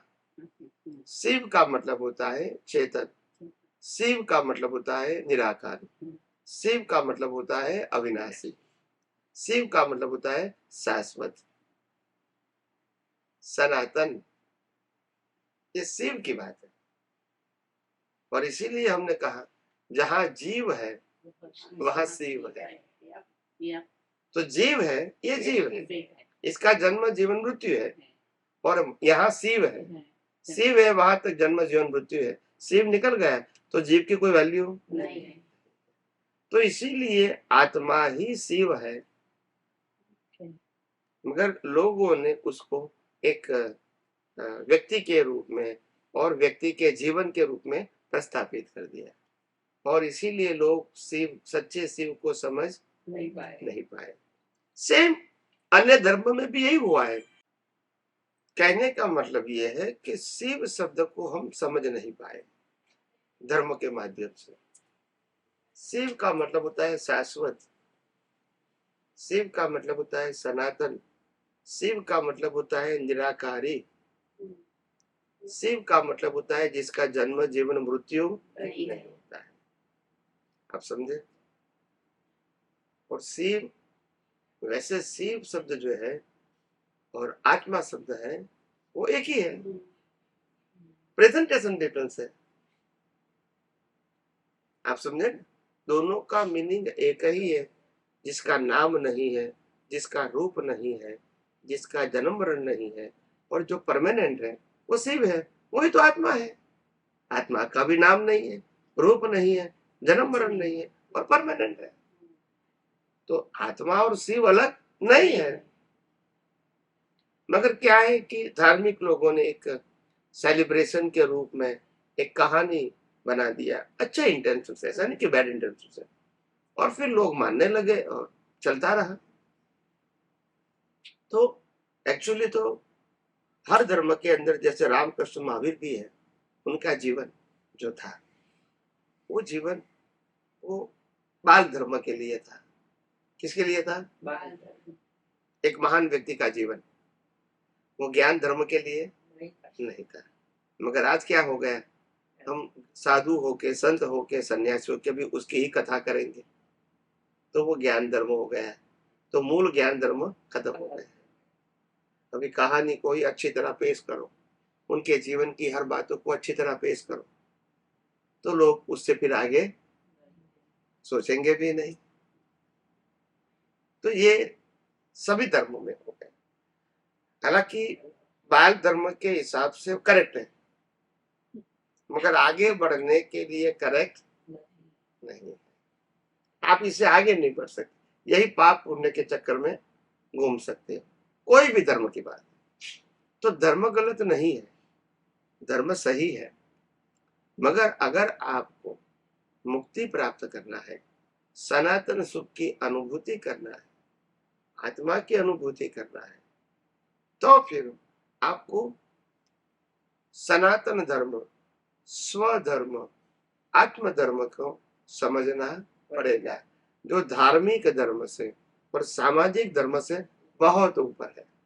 इससे कोई कंसर्न नहीं। अगर ये दोनों भी कंसर्न रखेंगे और सनातन धर्म को समझने की कोशिश करोगे तो पॉसिबल नहीं है। दोनों चीज ही अलग है, गलत भी नहीं है मगर अलग है। आप कहते हैं मेरे को साइंस पढ़ना है, तो आपको आर्ट्स और कॉमर्स से कोई मतलब नहीं है। यस और नो? यस फिर बोला हमको आर्ट्स भी पढ़ना है, कॉमर्स भी पढ़ना है, साइंस भी पढ़ना है, फिर पजल है। तो तीनों में से एक भी गलत नहीं है। ऐसे सामाजिक धर्म, धार्मिक धर्म और आध्यात्मिक, ये तीनों में से एक भी गलत नहीं है, मगर जो स्टैंडर्ड आर्ट्स का उसको बताओ कि ये आर्ट्स है, कॉमर्स है उसको बताओ कॉमर्स है, और आध्यात्म है, साइंस है तो साइंस बताओ। तीनों को एक कर देंगे, फिर लोगों को पसंद हो जाएगा। बस ये बात हो गई। तो वास्तविकता ये थी कि जब तक हाँ परिस्थितियां ऐसी आई कि आम लोग आत्मा में रहने के लिए और जगत को शून्य समझने के लिए सक्षम नहीं रहे ड्यू टू द एनवायरमेंट, जीवन जीना भी इतना कठिन हो गया। गुरुकुल में 5 साल के बच्चे को यही सिखाया जाता था कि तुम शरीर नहीं तुम आत्मा हो। फिर बड़े जाके वो ज्ञानी बनता था। जब बीज बनाएंगे तो फल आएगा ना, मगर बीज ही नहीं है तो नहीं आएगा। आज स्कूल और कॉलेज में क्या करते हैं, how to make money, right, उसका एजुकेशन है। अभी आत्मा की बात कहाँ आएगी? नहीं आएगा। अभी तुम 25 साल के बाद वो ग्रेजुएट हो जाएगा, जॉब करेगा, फिर तुम कहोगे मंदिर में जाएगा, तो बोला मम्मी मंदिर में जाके मैं क्या करूंगा, मैंने पढ़ाई किया है, मेहनत करता हूँ, पैसा कमाता हूँ, नाउ आई एंजॉय। नहीं। उसमें मंदिर कहाँ आ गया बीच में? It is not required in my life. Yes और नो? Yes, definitely. जब आपने जब पिलर में ही नहीं डाला तो आगे कैसे आएगा? तो ये संस्कार गुरुकुल में बचपन से बचपन से मिलते। कि हम इंसान हैं और हम महा इंसान बनना चाहते हैं, अच्छे संस्कृति संस्कार वाले बनना चाहते हैं, और मानवता हमारा बाह्य धर्म है और अध्यात्म हमारा आंतरिक धर्म है। बाह्य धर्म ह्यूमैनिटी, इसीलिए विश्व के हर देश को आज भी हम हेल्प करते हैं। हमने कभी युद्ध का रास्ता नहीं अपनाया, इसीलिए हजारों साल का इतिहास देखो, भारत ने कभी कोई कंट्री के ऊपर आक्रमण नहीं किया। That is our culture. हमने किसी को ये नहीं कहा है कि हमारे अलावा दुनिया में सभी धर्म गलत है, ऐसा हमने कभी नहीं कहा। हमने कभी किसी को काफिर नहीं कहा, सबके धर्म को सम्मान किया। हमने दुनिया के लोगों को ही वसुधैव कुटुंबकम कहा कि दुनिया ही हमारा कुटुंब है। हम ये नहीं कहा कि ये जात का है तो हमारे से क्या मतलब। हमने सभी लोगों के सुख की कामना किया। आप समझे? सर्वे संतु निरामया सर्वे संतु सुखिनः भवन्तु, सभी जो स्वस्थ रहे और निरोगी रहे, ये हमने कामना किया। क्रिश्चियन मुसलमान में नहीं है, सबके लिए, हमारे कास्ट के लिए ही है बस। और जियो और जीनो दोनों का सिद्धांत हमने दिया कि इंसान के रूप में हमको भी जीने का अधिकार है और प्रत्येक जीवों को भी जीने का अधिकार है। हम कोई जीव को कैसे मार सकते हैं? तो ये सब हमारी संस्कृति ने बताया है। उनकी संस्कृति नहीं तो फिर क्या करोगे? मगर ये संस्कृति नष्ट करने के लिए बचपन से जो शिक्षा देनी थी वो बंद कर दिया। इसीलिए कहा न कि भाई भारतवर्ष के अंदर ये बहुत जरूरी है कि हम अपने आप को डेवलप करें, आत्मविश्वास के साथ जिए, और हमारी जो भारतीय संस्कृति है और हमारे महापुरुषों ने जो हमको गाइड किया है कि जिस प्रकार से कृष्ण भगवान ने खुद ने भी कहा है कि यदा यदा ही धर्मस्य ग्लानिर्भवतु भारत संभवामि युगे युगे। युगे युगे। तो ऐसे महापुरुष आएंगे कि एक हाथ में उसको शास्त्र होगा और दूसरे हाथ में शस्त्र होगा। तो राम ने भी यही बताया, कृष्ण ने भी यही बताया। इसका मतलब ये नहीं कि धर्म गलत है, मगर अगर कोई व्यक्ति धर्म और संस्कृति की हिंसा करता है तो शास्त्र की भी जरूरत है। वो ही महापुरुष ने बताया। अच्छा, रामकृष्ण की बात छोड़ो, तीर्थंकर भगवान ने भी यही कहा था, यही किया था। 16, 17, 18 तीर्थंकर ने, उन्होंने भी 6 खंड के विजय प्राप्त किया था, क्योंकि उस समय जो मैनेजमेंट था वो ठीक नहीं था। मगर कैसे सुधार करेंगे बिना पावर? तो उन्हें पूरे वर्ल्ड को कब्जे में ले लिया। One rule in the world, आप समझे? फिर बाद में वो त्यागी बन गए, वो तो मोक्ष में गए। इसका मतलब ये नहीं कि उन्होंने ये किया तो गलत था। उनका अप्रोच था कि पूरे विश्व में ह्यूमैनिटी होना चाहिए, एक कानून होना चाहिए, और सिंपली लोगों को खाना पीना कपड़ा लत्ता जो कुछ नेसेसिटी है वो सबको मिलनी ही चाहिए। उसमें फिर ये कास्ट रिलीजन बीच में ये पार्टीशन नहीं आना चाहिए। एक देश बहुत रीत, एक देश बहुत पुट, क्यों? तभी तो झगड़ा होता है ना। डिस्क्रिमिनेशन, इक्वालिटी, क्या किया? इक्वालिटी। सबको एज अ ह्यूमन जो नेसेसिटी है पूरे विश्व को मिलनी चाहिए। फिर कंपटीशन करने की जरूरत ही नहीं है। और फिर आपको किसी को भी भगवान मानना है तो मान सकते हैं, कौन मना करता है? झगड़ा नहीं होना चाहिए, सीधे रिलीजन में झगड़ा नहीं होना चाहिए। तो ये महापुरुषों ने खुद ने जी कर बताया है, बोलकर नहीं, जी कर बताया। और यही मोदी जी कर रहे हैं। आप देखो, छत्रपति शिवाजी, उनके गुरु कौन थे? रामदास। उनके शरण में गए कि मैं तो आपके शिष्य बनना चाहता हूं। उन्होंने कहा नहीं, राष्ट्र की रक्षा करो। तभी तो वो गए। स्वामी विवेकानंद, गुरु ने कहा तुम अमेरिका जाओ। ये हमारे इस्कॉन के गुरु, वो भी है, उन्होंने गुरु ने भेजा। Right. See all the great people, उनको लगा कि ये सिस्टर ठीक है, ये काम के लिए, तो राष्ट्र के लिए, समाज के लिए, धर्म के लिए काम करे। इसमें कोई झगड़े की बात नहीं आई, कोई कन्वर्जन की बात नहीं आई। सच्चाई दुनिया को बतानी थी। जब उन्होंने आज से करीब 200-250 साल पहले जब खुले मंच पर, विश्व के पटल पर उन्होंने कहा इतने सारे धर्म गुरुओं के सामने कि गर्व से कहो हम हिंदू है, तब किसी ने नहीं कहा कि तुम कम्युनल हो। किसी ने कहा? ये डर की परिभाषा है। क्या है? हाँ, आपका व्यक्तित्व किसी को नीचा दिखाने के लिए नहीं होना चाहिए, अपने आप में तो गर्व होना चाहिए। इसमें क्या गलती है? नहीं। मगर फिर प्रेजेंटेशन क्या आता है पॉलिटिकली कि आप अपने आप को बड़ा बताना चाहते हो, हमको छोटा बताना चाहते हो, बस ये पॉलिटिकल इश्यू आता है। सबको अपने धर्म का गर्व होना चाहिए, संस्कृति का होना चाहिए, अपने गुरु का होना चाहिए। आप समझे? सबको होना चाहिए, सभी धर्म वाले को। इसमें एक दूसरे से कंपटीशन नहीं होनी चाहिए। इसीलिए फाइट करते हैं, जब कंपटीशन करते हैं। वही तो तकलीफ है ना। मगर ये हमारी संस्कृति में नहीं था। आप समझो, ये नहीं था। अब आया।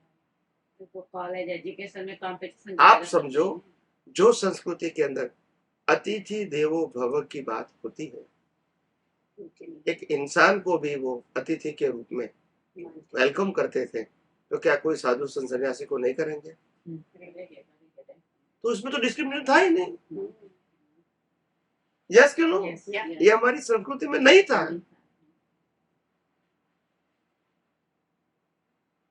और आज हम यही प्रार्थना करते हैं कुदरत को भी कि हमारा सबकी नियत एक है कि पहले इंसान में इंसानियत आए, और फिर धर्म तो पुण्य करने के लिए, यानी मानवता के लिए, पाप न करने के लिए धर्म है। उसमें जो एथिक बताया गया है फॉर द गुड ह्यूमैनिटी, सत्य, अहिंसा, अचौर्य, अपरिग्रह, ब्रह्मचर्य, उत्तम मानव जीवन के लिए। तो इसमें कोई गलती तो है नहीं। कोई भी धर्म वाला बताता है इसमें तुम्हारा धर्म मेरा धर्म सब्जेक्ट नहीं है। It is for the great person.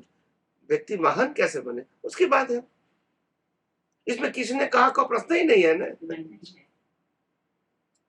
तो ये बात थी। उसके ऊपर आता है आध्यात्म। पहले मानवता आएगी, help the other people, humanity. उसके बाद आएगा पाप पुण्य की बात, पाप पुण्य और प्रायश्चित की बात आएगी। उसके बाद आएगा आध्यात्म। तो इस प्रकार से, मगर तीनों में से एक भी गलत नहीं है। All the three parts is required in our current society. आपको मानव जरूर नहीं है, लाइफ चलेगी, जीवन चलेगा।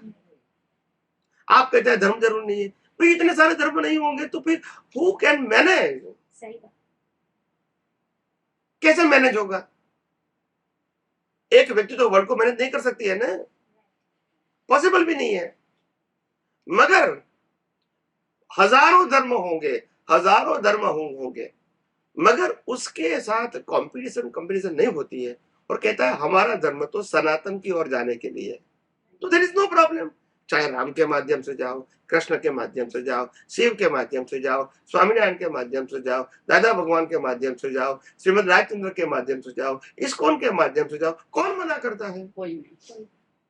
आखिर हमको जाना है सनातन तरफ, संप्रदाय से सनातन तरफ जाना है, और सनातन में संप्रदाय नहीं है। तो देयर इज करेक्ट एंगल। मगर आप कहोगे संप्रदाय ही सनातन है, तो फिर क्या होगा? गलत। फिर झगड़ा हुआ कि नहीं होगा? फाइट।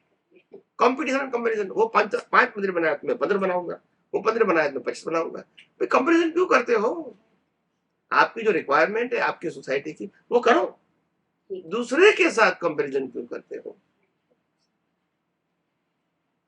एथिक ये होना चाहिए कि आखिर हमको ये धर्म के माध्यम से, संप्रदाय के माध्यम से सनातन की ओर आगे बढ़ना है, और सनातन में कोई डिफरेंस नहीं होना चाहिए। आप समझे ना?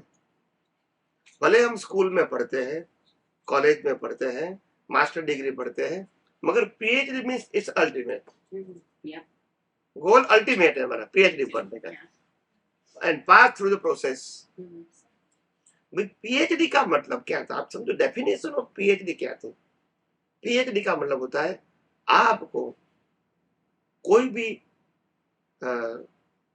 सब्जेक्ट होता है उसका पूरा ज्ञान होना चाहिए, बिगिनिंग से एंड तक। इसको पीएचडी बोलते हैं।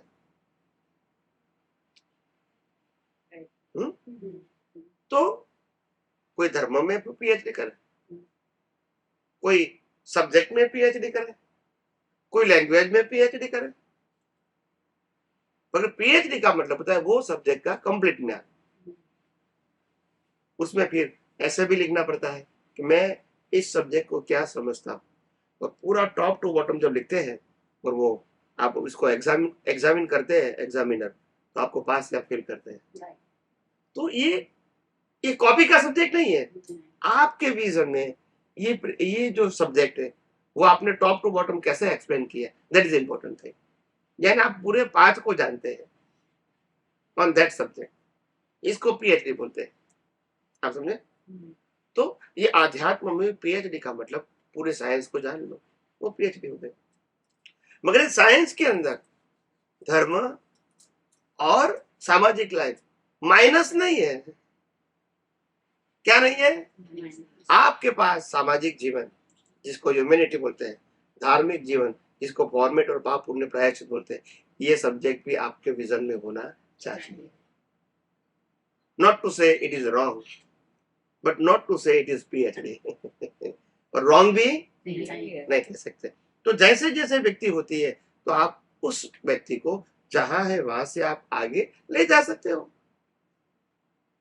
यही तो मुक्ति का मार्ग है ना।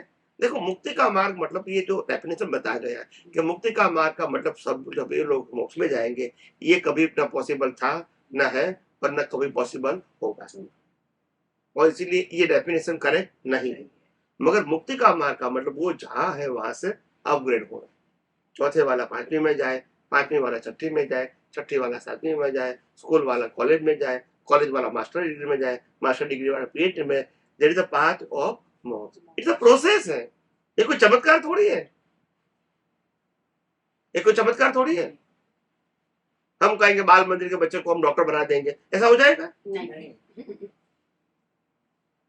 तो ये प्रोसेस है, तो प्रोसेस में कोई भी स्टैंडर्ड गलत भी नहीं हो सकता है, मगर कोई भी स्टैंडर्ड अल्टीमेट भी नहीं होगा। मगर अल्टीमेट बता दिया स्टैंडर्ड को, बस ये मिस्टेक हो गई। तो स्कूल कॉलेज में तो हमको मालूम होता है, मगर धर्म में मालूम। स्कूल में तो क्या कहेंगे, टीचर ने पढ़ाया, अच्छा पढ़ाया और आपका फर्स्ट क्लास फर्स्ट आ गया। टीचर ने आपको क्या कहा, रिस्पेक्ट किया, आपने गिफ्ट दिया, टीचर ने आपको गिफ्ट भी दिया, 1 साल तक आपको पढ़ाया। फिर टीचर कहेंगे अभी आप आगे जाओ। तो क्या टीचर रोते हैं कि मैंने इतना पढ़ा, अभी आगे क्यों जाते हो? ऐसा कहेंगे? उनको प्राउड होगा कि मैंने तो बच्चे को पढ़ाया, आज डॉक्टर बना, इंजीनियर बना, चार्टर अकाउंटेंट बना, देश के प्रधानमंत्री बना। प्राउड होगा कि नहीं होगा? मगर क्यों होगा? क्योंकि उसको आगे जाने का रास्ता बताया। हम तो लोग कहते यहाँ से आगे जाओ मत, यही बताते हैं धर्म को, क्या यहाँ से आगे मत जाओ, ये हमारा सर्कल है, सर्कल से बाहर नहीं निकलो। अभी क्या करेंगे? हम ये नहीं कहते कि सर्कल, हम ये नहीं कहते कि तुम्हारा धर्म गलत है, मगर तुम सर्कल में बात क्यों क्यों? तुमको कहो कि मैंने को जो दिखाना था, सिखाना था, मैंने आपको सिखा दिया। अभी आपको लगता है कि ये सीखने के बाद मेरे को और आगे जाना है, तो you can go, this is for your progress. मैं जो टीचर था 5वीं कक्षा का, मैंने आपको पढ़ा दिया, अभी आपको 6ठी कक्षा में पढ़ना है तो आप जा सकते हैं, यस और नो। और मेरे को प्राउड होगा कि आप पास हो गए, अभी आगे पढ़ना चाहते हैं, यस और नो। फिर कहोगे नहीं, मेरे क्लास से आगे जाना ही नहीं है आपको। पक धर्म में ऐसा चलता है, में चलता है। फिर कहते मेरे को प्रगति करनी है, कैसे होगी? कैसे होगी? स्कूल में तुमको मालूम है कि 5वीं कक्षा की मैंने एग्जाम दे दिया, पास हो गया, और अगर मेरे को प्रगति करना है तो 6ठी में जाना पड़ेगा। मगर 6ठी में कब जाएंगे? 5वां धोरण को छोड़ना पड़ेगा, किताब भी छोड़नी पड़ेगी और गुरु को भी छोड़ना पड़ेगा। यहाँ तो 50 साल से गुरु भी एक, किताब भी एक, मतलब भी एक, और कहते हैं हम प्रगति करते हैं। फिर तो मॉनिटर बनेंगे, क्या बनेंगे? प्रगति नहीं कर सकते, कर सकते हैं? तो ऐसी बात है। और इसीलिए मैंने कहा कि आध्यात्मिक मार्ग जो है वो सतत प्रगति का मार्ग है, इसमें किसी को गलत कहने का अधिकार नहीं है। हाँ, मगर जो स्टेप पर है वो स्टेप से आगे का रास्ता भी दिखाना ये हमारा फर्ज है। बिकॉज यू आर PhD, तो आपका काम है गाइड करना। 5वीं कक्षा के टीचर वाले को, टीचर है वो 6ठी कक्षा के बच्चे को गाइड नहीं कर सकता, मगर जो ग्रेजुएट है वो कर सकता है। और जब आप साइंटिस्ट बन रहे हो तो आप किसी को भी गाइड कर सकते हैं, बिकॉज यू आर PhD। ये स्टैंडर्ड है, जहां है वहां से उसको लिफ्ट करना है, ऐसा नहीं बोलना कि तुम गलत हो। वो भी अजाई भी है नहीं।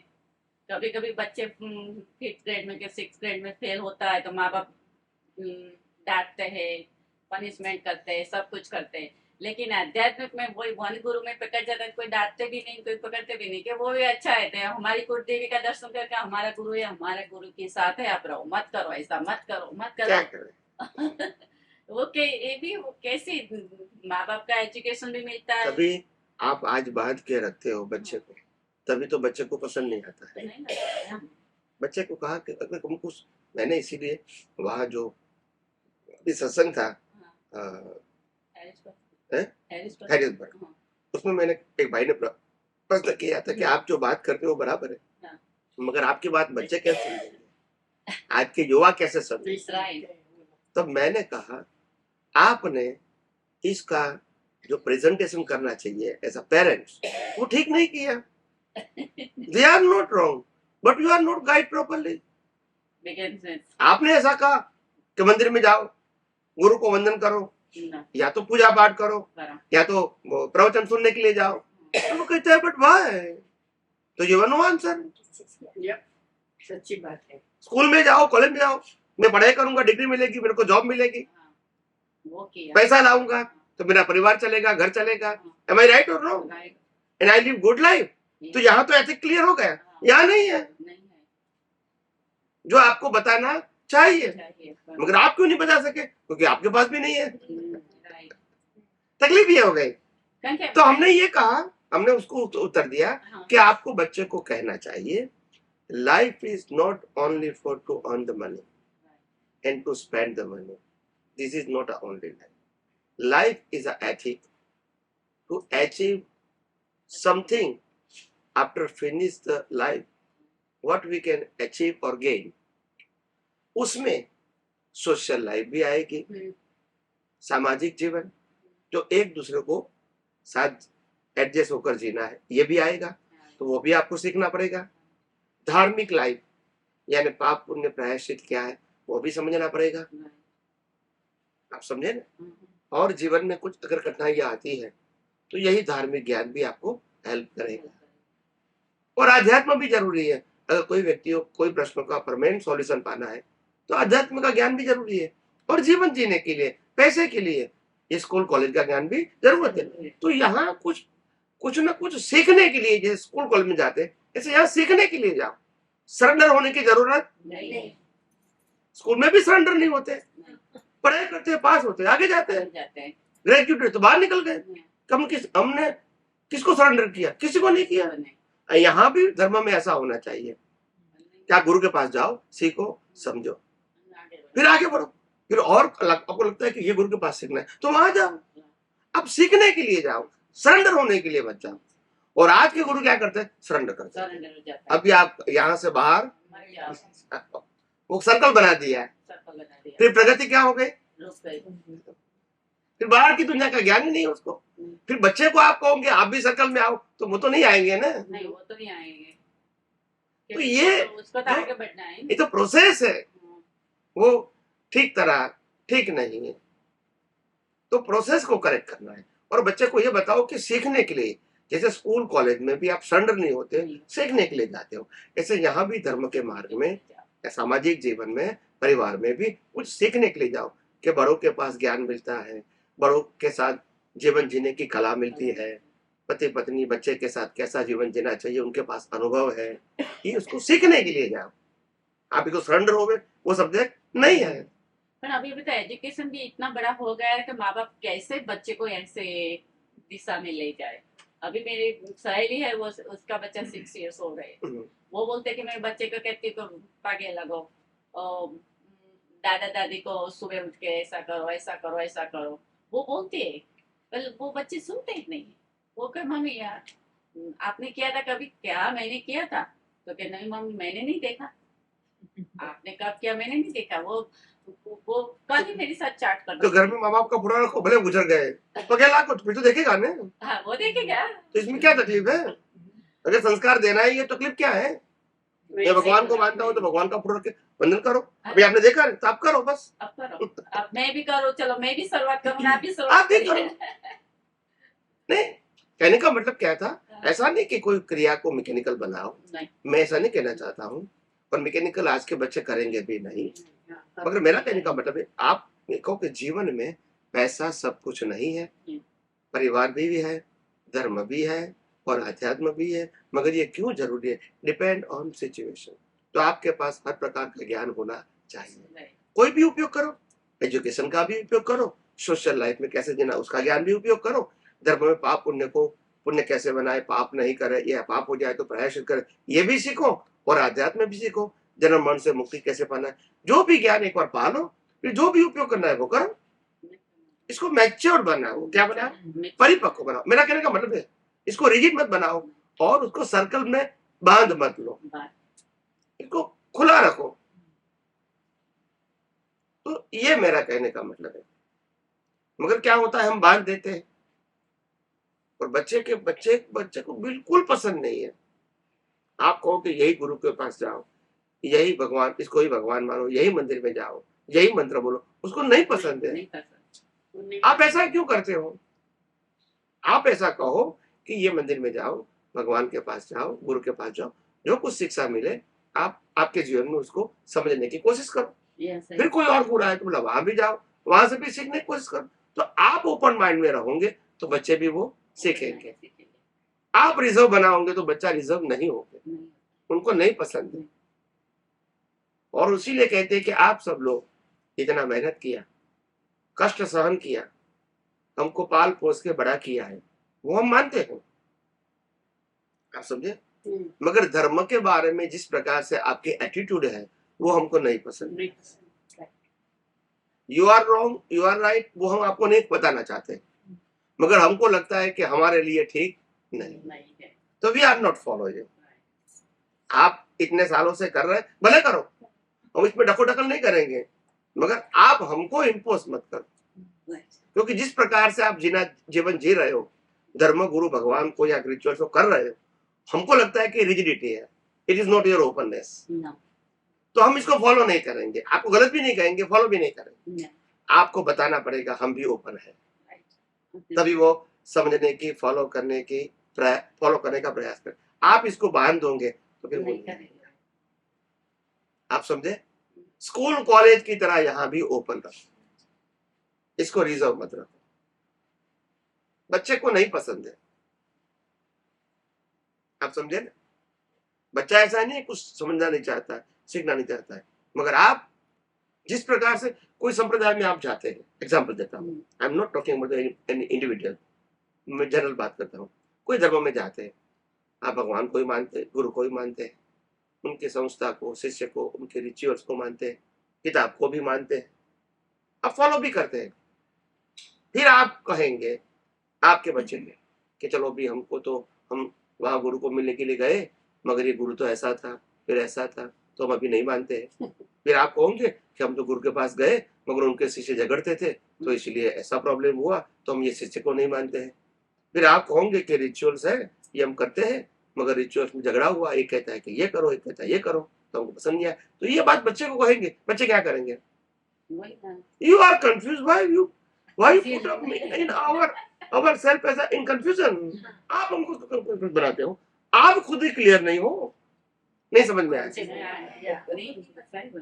आप खुद ही कंफ्यूज हो, हम क्यों कंफ्यूजन डालते हो? आपके पास कोई ड्रॉ नहीं है, लाइन नहीं है, क्या क्या करना है हमको।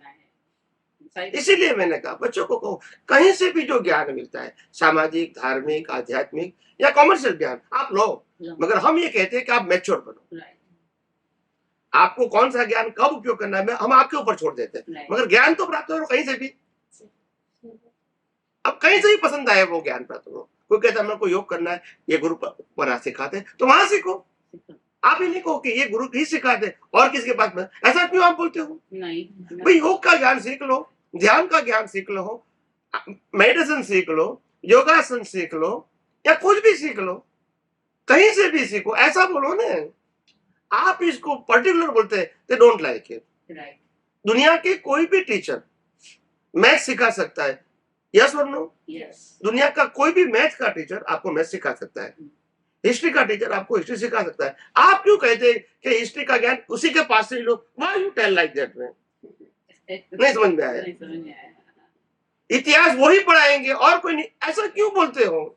जिसको आता है वो बनाए। यस, કારણ કે આમાં એવું છે કે લાઈક રોમન અને નારે મને ઘણી બધા પૂછતા કે જ્યારે બીજાને હું જ્યારે જોવે ને ત્યારે એમ કે, એટલે હું એને એ કહું છું કે જે મેઇન છે ને એની પર જ તમે લાઈક ફોકસ રાખો। લાઈક શિવ છે તો રામ અને રાવણ બંને એના પરમ ભક્ત, એટલે આપણે શું બનવું છે ને એ આપણા હાથમાં છે, લાઈક ચોઈસ। પણ તમે એને સમજવા તો મેઇન પ્રયત્ન ઉપર કરો। રાખો કે who is the best, like Shiv is the best, કે એના બંને તમે એમાંથી કંઈક લર્ન તો કરો। आप follow up is a different thing, but you try to learn something from the great people, that's it. And all great people, not only the Ram or Krishna or Ravan, એટલે just the Lord Mahavira, Lord Krishna, or whatever all other gurus, you can learn from them. You And speak move like on. that way. Learn and move on, don't just stuck with that. Yeah. Learn and move on. Yes. और कुछ नई नई बातें समझने की, जानने की कोशिश करो, कोशिश करो, यहाँ पे मत रहो। और आप खुद अपने आप को, आपके ज्ञान दर्शन को मैच्योर बनाओ, then you apply in your practical life. You understand me? तो ऐसा युवाओं को कहेंगे तो वो कुछ समझने की कोशिश करेंगे, मगर हम उसको रिजर्व बना देते हैं। हम खुद रिजर्व है, उसको रिजर्व बना देते हैं। सो स्पिरिचुअलिटी में नहीं है, धार्मिक में हम रिजर्व बना देते हैं, लेकिन स्पिरिचुअलिटी में तो नहीं होगा मगर सबके लिए भौतिक में तो वो जो स्विमिंग क्लास में जाता है, जिम क्लास में जाता है, म्यूजिक क्लास में जाता है, जब बच्चे वो तो लर्न करता है स्विमिंग, म्यूजिक, हाँ, वो पार्ट लर्न नहीं करते नहीं, कौन सा धार्मिक पार्ट वो नहीं करते क्योंकि आपने उसको सर्कल बना दिया है ना, ये यही मंदिर में ले जाते हो, यहाँ ही पूजा आपने सर्कल बना दिया है ना। पहले अमेरिका में तो क्या वो मदर एंड फादर दोनों को जॉब तो करना है, फादर बोलते हैं कि चलो मैं बच्चे को स्विमिंग क्लास में छोड़ के आ जाओ, मम्मा अब बाद में तू लेके आना, डैडी को मैं मैथ क्लास में छोड़ के एक्स्ट्रा एक्सरसाइज जिम क्लास में मैं छोड़ के आऊँ, बाद में मम्मी घर पे लेके आएगी। वैसी दुनिया में हम सब लोग अमेरिका में रहते थे। वो बराबर है। मंदिर जे हमारा हिंदू धर्म का जो सिखाना पड़ता है बच्चे को, वो हम नहीं सिखा सके, ये वो हमारी नहीं सिखा सके क्योंकि आपकी जो एटीट्यूड है as a speech, as a thought, as a action, उनको उसमें कोई कंसिस्टेंसी नहीं लगती है। आप समझे? जैसे किसी को कहा कि आप संगीत का क्लासिक हो, तो उसको पसंद नहीं तो वो क्या नहीं है, नहीं उसमें कोई गलती नहीं दिखाएंगे। नहीं दिखा मेरे को स्विमिंग नहीं करना है, मेरे को कथक नहीं करना है, तो इट्स ओके, वो नेगेटिव नहीं कहेंगे। मेरी प्रकृति को सूट नहीं होता है, दैट्स इट। धर्म में क्या कहेंगे कि आप जो बता रहे हैं उसमें कोई लाइन ड्रॉ ही नहीं करते हैं आप, तो ये तकलीफ है उनको, बच्चे को। तो बच्चे को आपको ये सिखाना चाहिए, बच्चे को हो सकता है कि धर्मों में बहुत सारा पजल्स है, प्रॉब्लम्स है, सभी धर्मों की बात करते हैं, मगर हमको ये कहना है कि स्कूल कॉलेज के एजुकेशन में प्रॉब्लम है, मगर आपको क्या लर्न करना है वो करते हैं ना।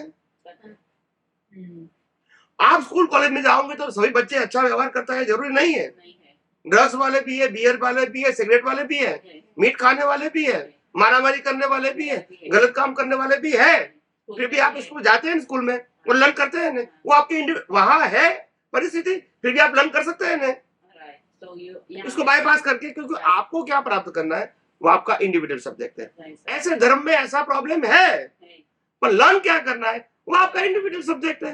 वो इनको सब्जेक्ट क्यों बनाते हो? आपको लर्न करना है इसमें से, ऐसा तो होता रहेगा ना। तो ऐसे बताओ, आप समझे? उसका जो एथिक है, प्रिंसिपल है, वो बताने की कोशिश करो। लाइक मेरी मम्मी थी, मेरी मम्मी एंड डैडी दोनों पहले से, जब मैं कॉलेज जाती तब से पापा मम्मी बोलते क्या वो मत करो, वो मत करो, वो मत करो, वो मत करो, तो मैं पूछती हूँ मम्मी को, मम्मी आपने मुझे सब कुछ ज्ञान दे दिया, वो मत करो, वो मत करो, वो मत करो, पर आपने किसी दिन मुझे यही नहीं किया कि आप वो करो, वो करो, वो करो। सो मैम हमारी क्या गलती है? हम तो कॉलेज में जाते हैं, हम सीखते हैं, वो सिखाते हैं, वो यहाँ पे बोलते हैं कि सब लोग इक्वलिटी है। हमारे क्लास में हिंदू भी है, मुसलमान भी है, एंड क्रिश्चियन भी है, सब कुछ है। हमारे क्लास में ब्राउन स्किन वाला भी है, ब्लैक स्किन वाला भी है, एंड व्हाइट स्किन भी है। हमारी कम्युनिटी में ब्राउन स्किन वाला कम है स्टूडेंट्स, व्हाइट एंड ब्लैक वाला ज्यादा है। सो हम इसके साथ दोस्ती करेंगे ना, आप हम घर पे आते तो आप बोलते कि हाँ इसके साथ दोस्ती मत करो। सो हम कंफ्यूज हो गए क्या दोस्ती करें या नहीं करें। एक महाशय ने प्रश्न किया था कि why we are not follow the Hinduism, because in our religion only one God, right, okay, and in your religion so many gods. What we can do? We all are confused. Right. तब हमने उत्तर दिया था कि एक धर्म ऐसा कहता है यही गॉड है, उसके अलावा कोई गॉड, ये एक रिलीजन कहता है, और दूसरा रिलीजन कहता है कि एक ही गॉड है, बाकी कोई को गॉड मानने का अधिकार भी नहीं है, जीने का भी अधिकार नहीं, ये भी एक लॉजिक है। और तीसरा धर्म ऐसा है कि जीव मात्र में भगवान कहता है। Now you select it, what is the good? जीव मात्र में तो आपको प्रेजेंट करना पड़ेगा योर कल्चर। बच्चे को इतना मालूम नहीं है, आपको बताना है। हम कहते हैं कि हमारी कम्युनिटी को हेल्प करें, अच्छी बात है, वो कहता है हमारी कम्युनिटी को हेल्प करें, वो भी अच्छी बात है, मगर दूसरे को नहीं करे वो तो अच्छी बात नहीं है। तो हमारा हिंदू कल्चर क्या कहता है? वसुदैव कुटुंबकम, सब तो अभी आप सिलेक्ट करो कौन सा अच्छा है। तो इसको इसको इसको मौका तो दो समझने का। आप बताते ही नहीं तो फिर कैसे वो समझेगा। एक्सप्लेन करना पड़ता है। That's it. वो बच्चा है, उनको नहीं मालूम, उनको जो सिखाया जाता है वही सीखेगा। वही सीखेगा। आप आपकी बात बता ही नहीं सकते तो वो कैसे सीखेगा। नहीं सीखेगा। वही problem. Presentation is most important और उसके पहले आपको भी सीखना पड़ेगा। અને આપણી ભાષા ઇમ્પોર્ટન્ટ જ છે ને કે જય શ્રી કૃષ્ણ કે જય સ્વામિનારાયણ કે જય સચ્ચિદાનંદ કહેતા હોય તો કે આ ના બોલાય કે આ ના બોલાય તો ત્યાંથી જ ખબર પડે કે नहीं કહેવું જોઈએ। હા બી ઓપન બધું એક્સેપ્ટ તો ત્યાંથી જ ખ્યાલ આવે। यस, इसीलिए मैंने कहा कि एक महाशय ने पूछा कि आप हम तो जय श्री कृष्ण बोलते हैं या ओम नमः शिवाय बोलते हैं या जय जिनेन्द्र बोलते हैं या तो ओम नमः शिवाय बोलते हैं या तो जैसे, तो जैसे आप जय सच्चिदानंद क्यों बोलते हैं। राइट। तो वो तो पूछेगा ना, पूछेगा क्यों नहीं। कोई नई बात आएगी तो प्रश्न तो करेगा ना बच्चा। करेगा कोई। तो मैंने कहा देखो, कोई भी धर्म में जो स्लोगन्स होता है वो सब्जेक्ट टू पर्सन है। क्या है सब्जेक्ट। कि जय श्री कृष्ण यानी कृष्ण भगवान को नमस्कार करो, ओम नमः शिवाय यानी शिव को नमस्कार करो, जय जिनेन्द्र यानी तीर्थंकर भगवान को नमस्कार करो, यही नॉर्मली मानते हैं। मगर जय सच्चिदानंद का मतलब क्या है, कोई व्यक्ति विशेष तो है नहीं। सभी जीवों के अंदर सत्य चित और आनंद स्वरूप जो आत्मा है उसको मेरा नमस्कार। वो चाहे हिंदू है, मुसलमान या क्रिश्चियन है। तो वो क्लिक हो तो ऐसा बताओगे तभी तो वो समझेगा। क्लिक हो जाएगा उसको। और वो accept इसीलिए करेगा। हम इंडिविजुअल को नमस्कार करना गलत नहीं कहते, मगर ग्रेट क्या है वो भी तो समझो। समझो। फिर चूज एनीवन। जय सच्चिदानंद ग्रेट है। तो नहीं, उसको बताना पड़ेगा ना बच्चे को। जब बताए ऐसे आप स्लोगन की तरह बोलते रहोगे तो उनको कैसे मालूम होगा। आपने सही बोला बोला। इतने सारे धर्म के अलग अलग मंत्र बोलते तो ये भी ऐसा बोलते हैं। जय श्री कृष्ण घर में बजा के तो जय श्री कृष्ण।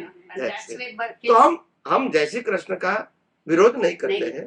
कोई जय जिनेन्द्र बोलते हैं तो विरोध नहीं करते, कोई ओम नमः शिवाय बोलते हैं तो विरोध नहीं करते। विरोध करने का सवाल नहीं है, मगर इसमें ग्रेट कौन सा है वो भी तो समझो आप। फिर आपको चॉइस करना है कि मेरे को सच्चिदानंद बोलना है या जय श्री कृष्ण बोलना है। Choose anyone. तकलीफ वो प्रश्न शब्द का नहीं है, प्रश्न के पीछे, शब्दों के पीछे जो सोच है, अंडरस्टैंडिंग है, वो इम्पोर्टेंट है। हम जब सच्चिदानंद बोलते हैं तो तुम्हारे अंदर सच्चित और आनंद स्वरूप जो आत्मा है उसको नमस्कार करते हैं। तो उसमें गलती कहाँ है। फिर तुम्हारा शरीर हिंदू है, मुसलमान है, क्रिश्चियन, कोई फर्क नहीं होता है। तो ये ग्रेटनेस है। या सिर्फ कृष्ण भगवान को नमस्कार करूं जैसे कृष्ण बोल के, ओम नमः शिवाय बोल के शिव को नमस्कार करो, ये ग्रेट है। आप तो बताना तो पड़ेगा ना, बच्चे को कैसे मालूम होगा। नहीं मालूम। वो तो समझते हैं कोई स्लोगन से तो बोलते हैं, तो हम मैकेनिकल बोलते हैं, इनको मीनिंग मालूम नहीं है।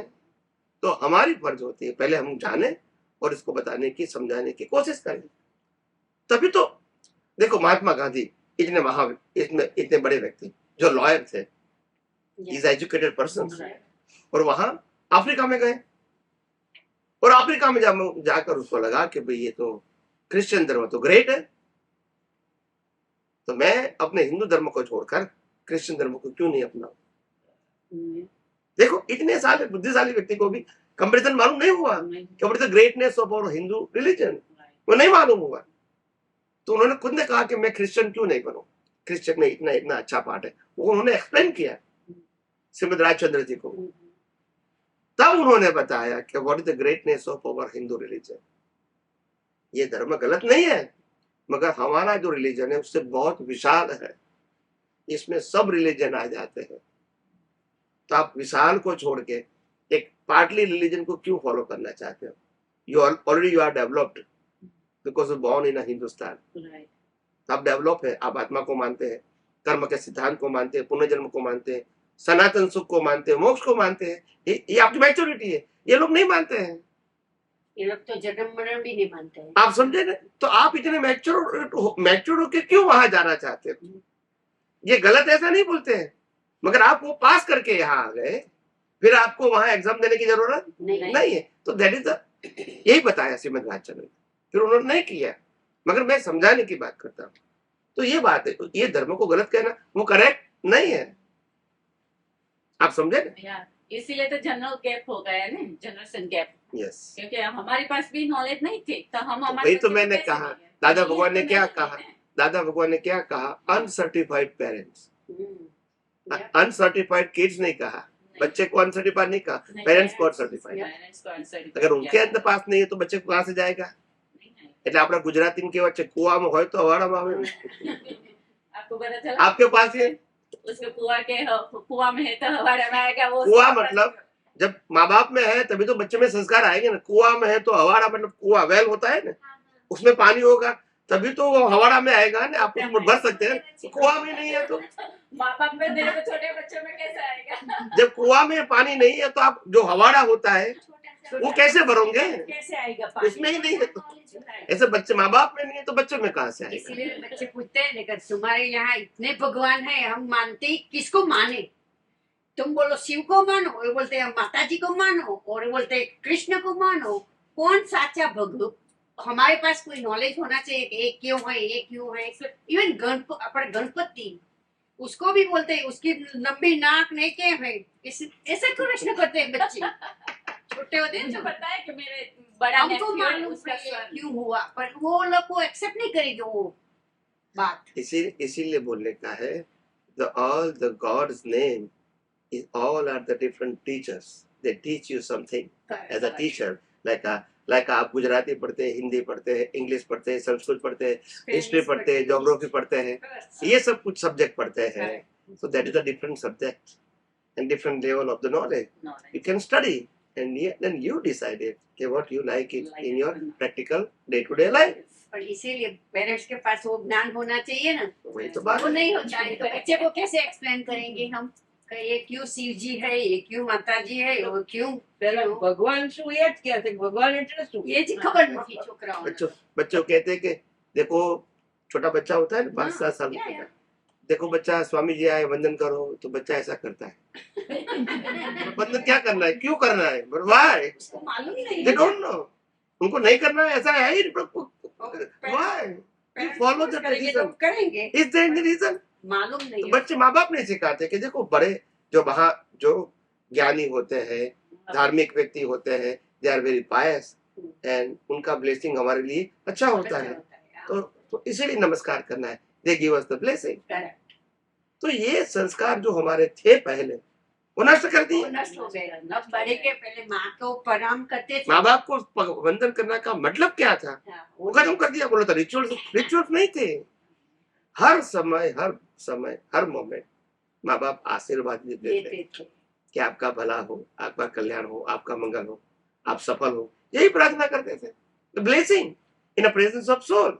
We have to explain बच्चे को वो चाहिए कहीं नहीं। हाँ, तो इसको पगे लागना it's not a physical exercise. Right, वो वो ऐसे ऐसे कर लेगा सब। ऐसे माँ बाप के ब्लेसिंग होते हैं, ऐसे धर्मगुरु के भी ब्लेसिंग Blessing होते हैं। तो for that purpose you have to go down, ये कहने का मतलब है।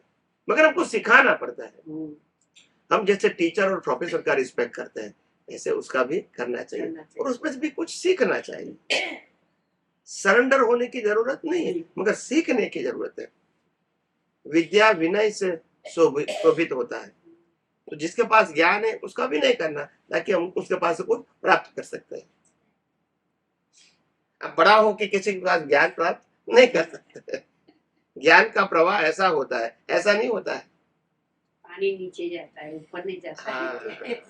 ऊपर जाने के लिए पंप करना पड़ता है। That's जब different. पानी आएगा। पानी जैसे क्योंकि आएगा, एक राजा की कहानी थी। एक राजा के पास ऐसा उसके महल के अंदर, महल का जो परिसर था, उसमें एक ये है, यहाँ है वो सब।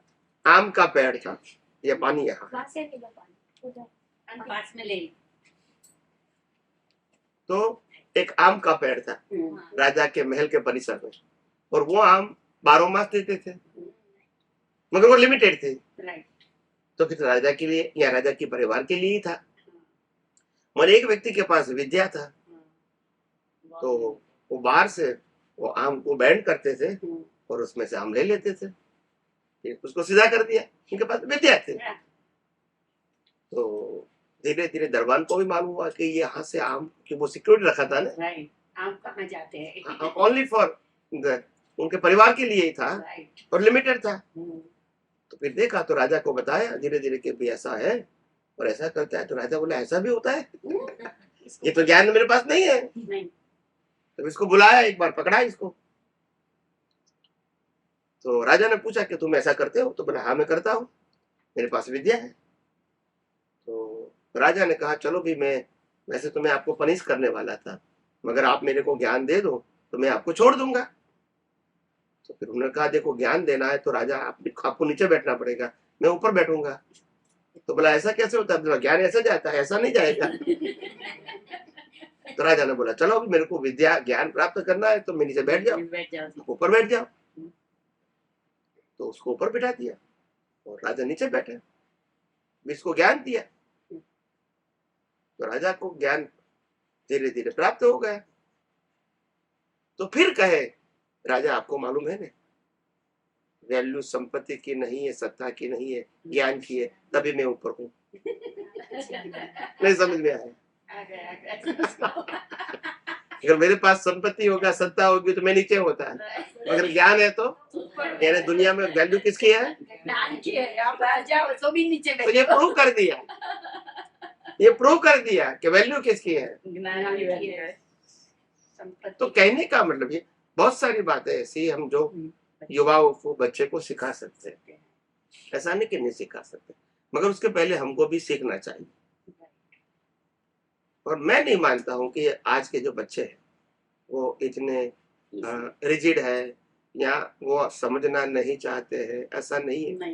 मगर आप इसको अगर रिचुअल्स के फॉर्म में बताओगे या सरेंडर के फॉर्म में बताओगे या एक रूल्स एंड रेगुलेशन के फॉर्म में बताओगे तो वो नहीं करेगा। आप कहो कि दुनिया में बहुत सारी बातें ऐसी है जो हमको जीवन जीने के लिए सीखने की जरूरत है। इसमें एजुकेशन भी एक हिस्सा है, सोशल लाइफ भी एक हिस्सा है, वहां का भी ज्ञान चाहिए बड़ों के पास से। धर्म भी एक ज्ञान होता है, आध्यात्म भी एक ज्ञान होता है, ये सब कुछ ज्ञान सोसाइटी में कैसे जीना है ये भी एक ज्ञान होता है। तो हमको एज अ ह्यूमन सीखना चाहिए, कहीं से भी मिलता है तो सीखो। कहीं भी आप पसंद आए वहां जाओ, बैठो, समझने की कोशिश करो और सीखो। आप समझे? आप फिर रूल्स बनाओगे तो फिर ठीक। फिर आपको ये गुरु के पास गया, उनको तो इस प्रकार से ये खराब है, इस प्रकार खराब है, तो फिर वो बच्चा नहीं मानेगा। तो वो खराब है कि नहीं वो छोड़ दो ना, हमको इसमें से क्या सीखना है वो बताओ ना। बोलते नहीं है,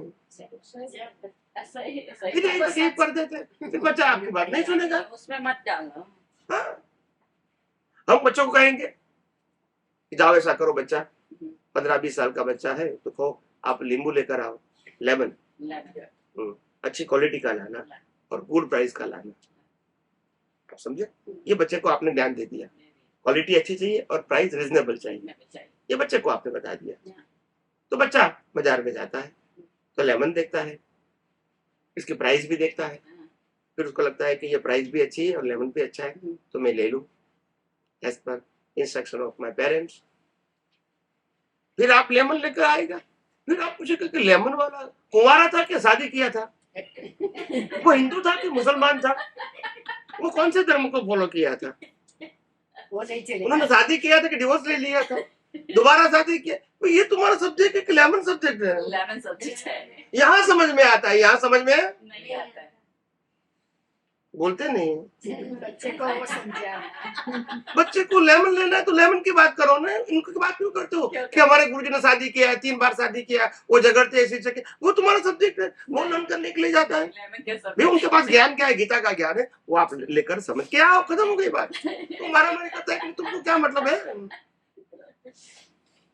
भाई तुम प्रोफेसर को भी पूछते हो कि तुमने शादी किया है कि नहीं, दोबारा शादी किया, डिवोर्स लिया, तुमको 4 बच्चा है कि नहीं, तुम्हारा कौन सा रिलीजन, पूछते हैं कभी हम टीचर को? तो ज्ञान लेते हैं कि नहीं लेते? तो सब्जेक्ट वो क्या है कि वो हिस्ट्री है, मैथ्स है, इंग्लिश सब्जेक्ट है, वो हमारा सब्जेक्ट है, वो सिखाता है। फिर उनकी पर्सनल लाइफ क्या है, this is not our subject. Yes और नो? बस यहाँ तकलीफ करते हैं बाद में रिश्ते समझ। एंड बच्चे फिर कंफ्यूज हो जाते हैं। सही बोलता है। तो ऐसा नहीं होना नहीं चाहिए। होना चाहिए। तो try to educate your children whatever they are in any as, और ऐसा सीखा होता है कि उसको लगे हमको सीखना है, हमको सरेंडर नहीं होने। पहले सरेंडर शब्द निकाल दो, नंबर 1। नंबर 2, भय शब्द निकाल दो, no fear, you go there without fear. और थर्ड थिंग, आपको कोई भी चीज कंपलसरी करना नहीं, सिर्फ सीखना है। जो आपको पसंद आए वही आपको फॉलो करना है। आपको ये करना ही पड़ेगा, ये भी मत करो। वहां जाओ, कुछ सीखो, फिर आपको लगता है कि और कोई जगह अच्छी है, वहां से सीखना मिलता है, वहां भी जाओ। आप ओपन रहो और उनको भी ओपन रखो। पर्सनल बातों में मत जाओ, तभी इंसान कंफ्यूज हो जाता है। क्या हो जाता है? कंफ्यूज। जो बताता है वो उनके पास है तो वो वहां से प्राप्त करके आओ, फिर पर्सनल में मत जाओ।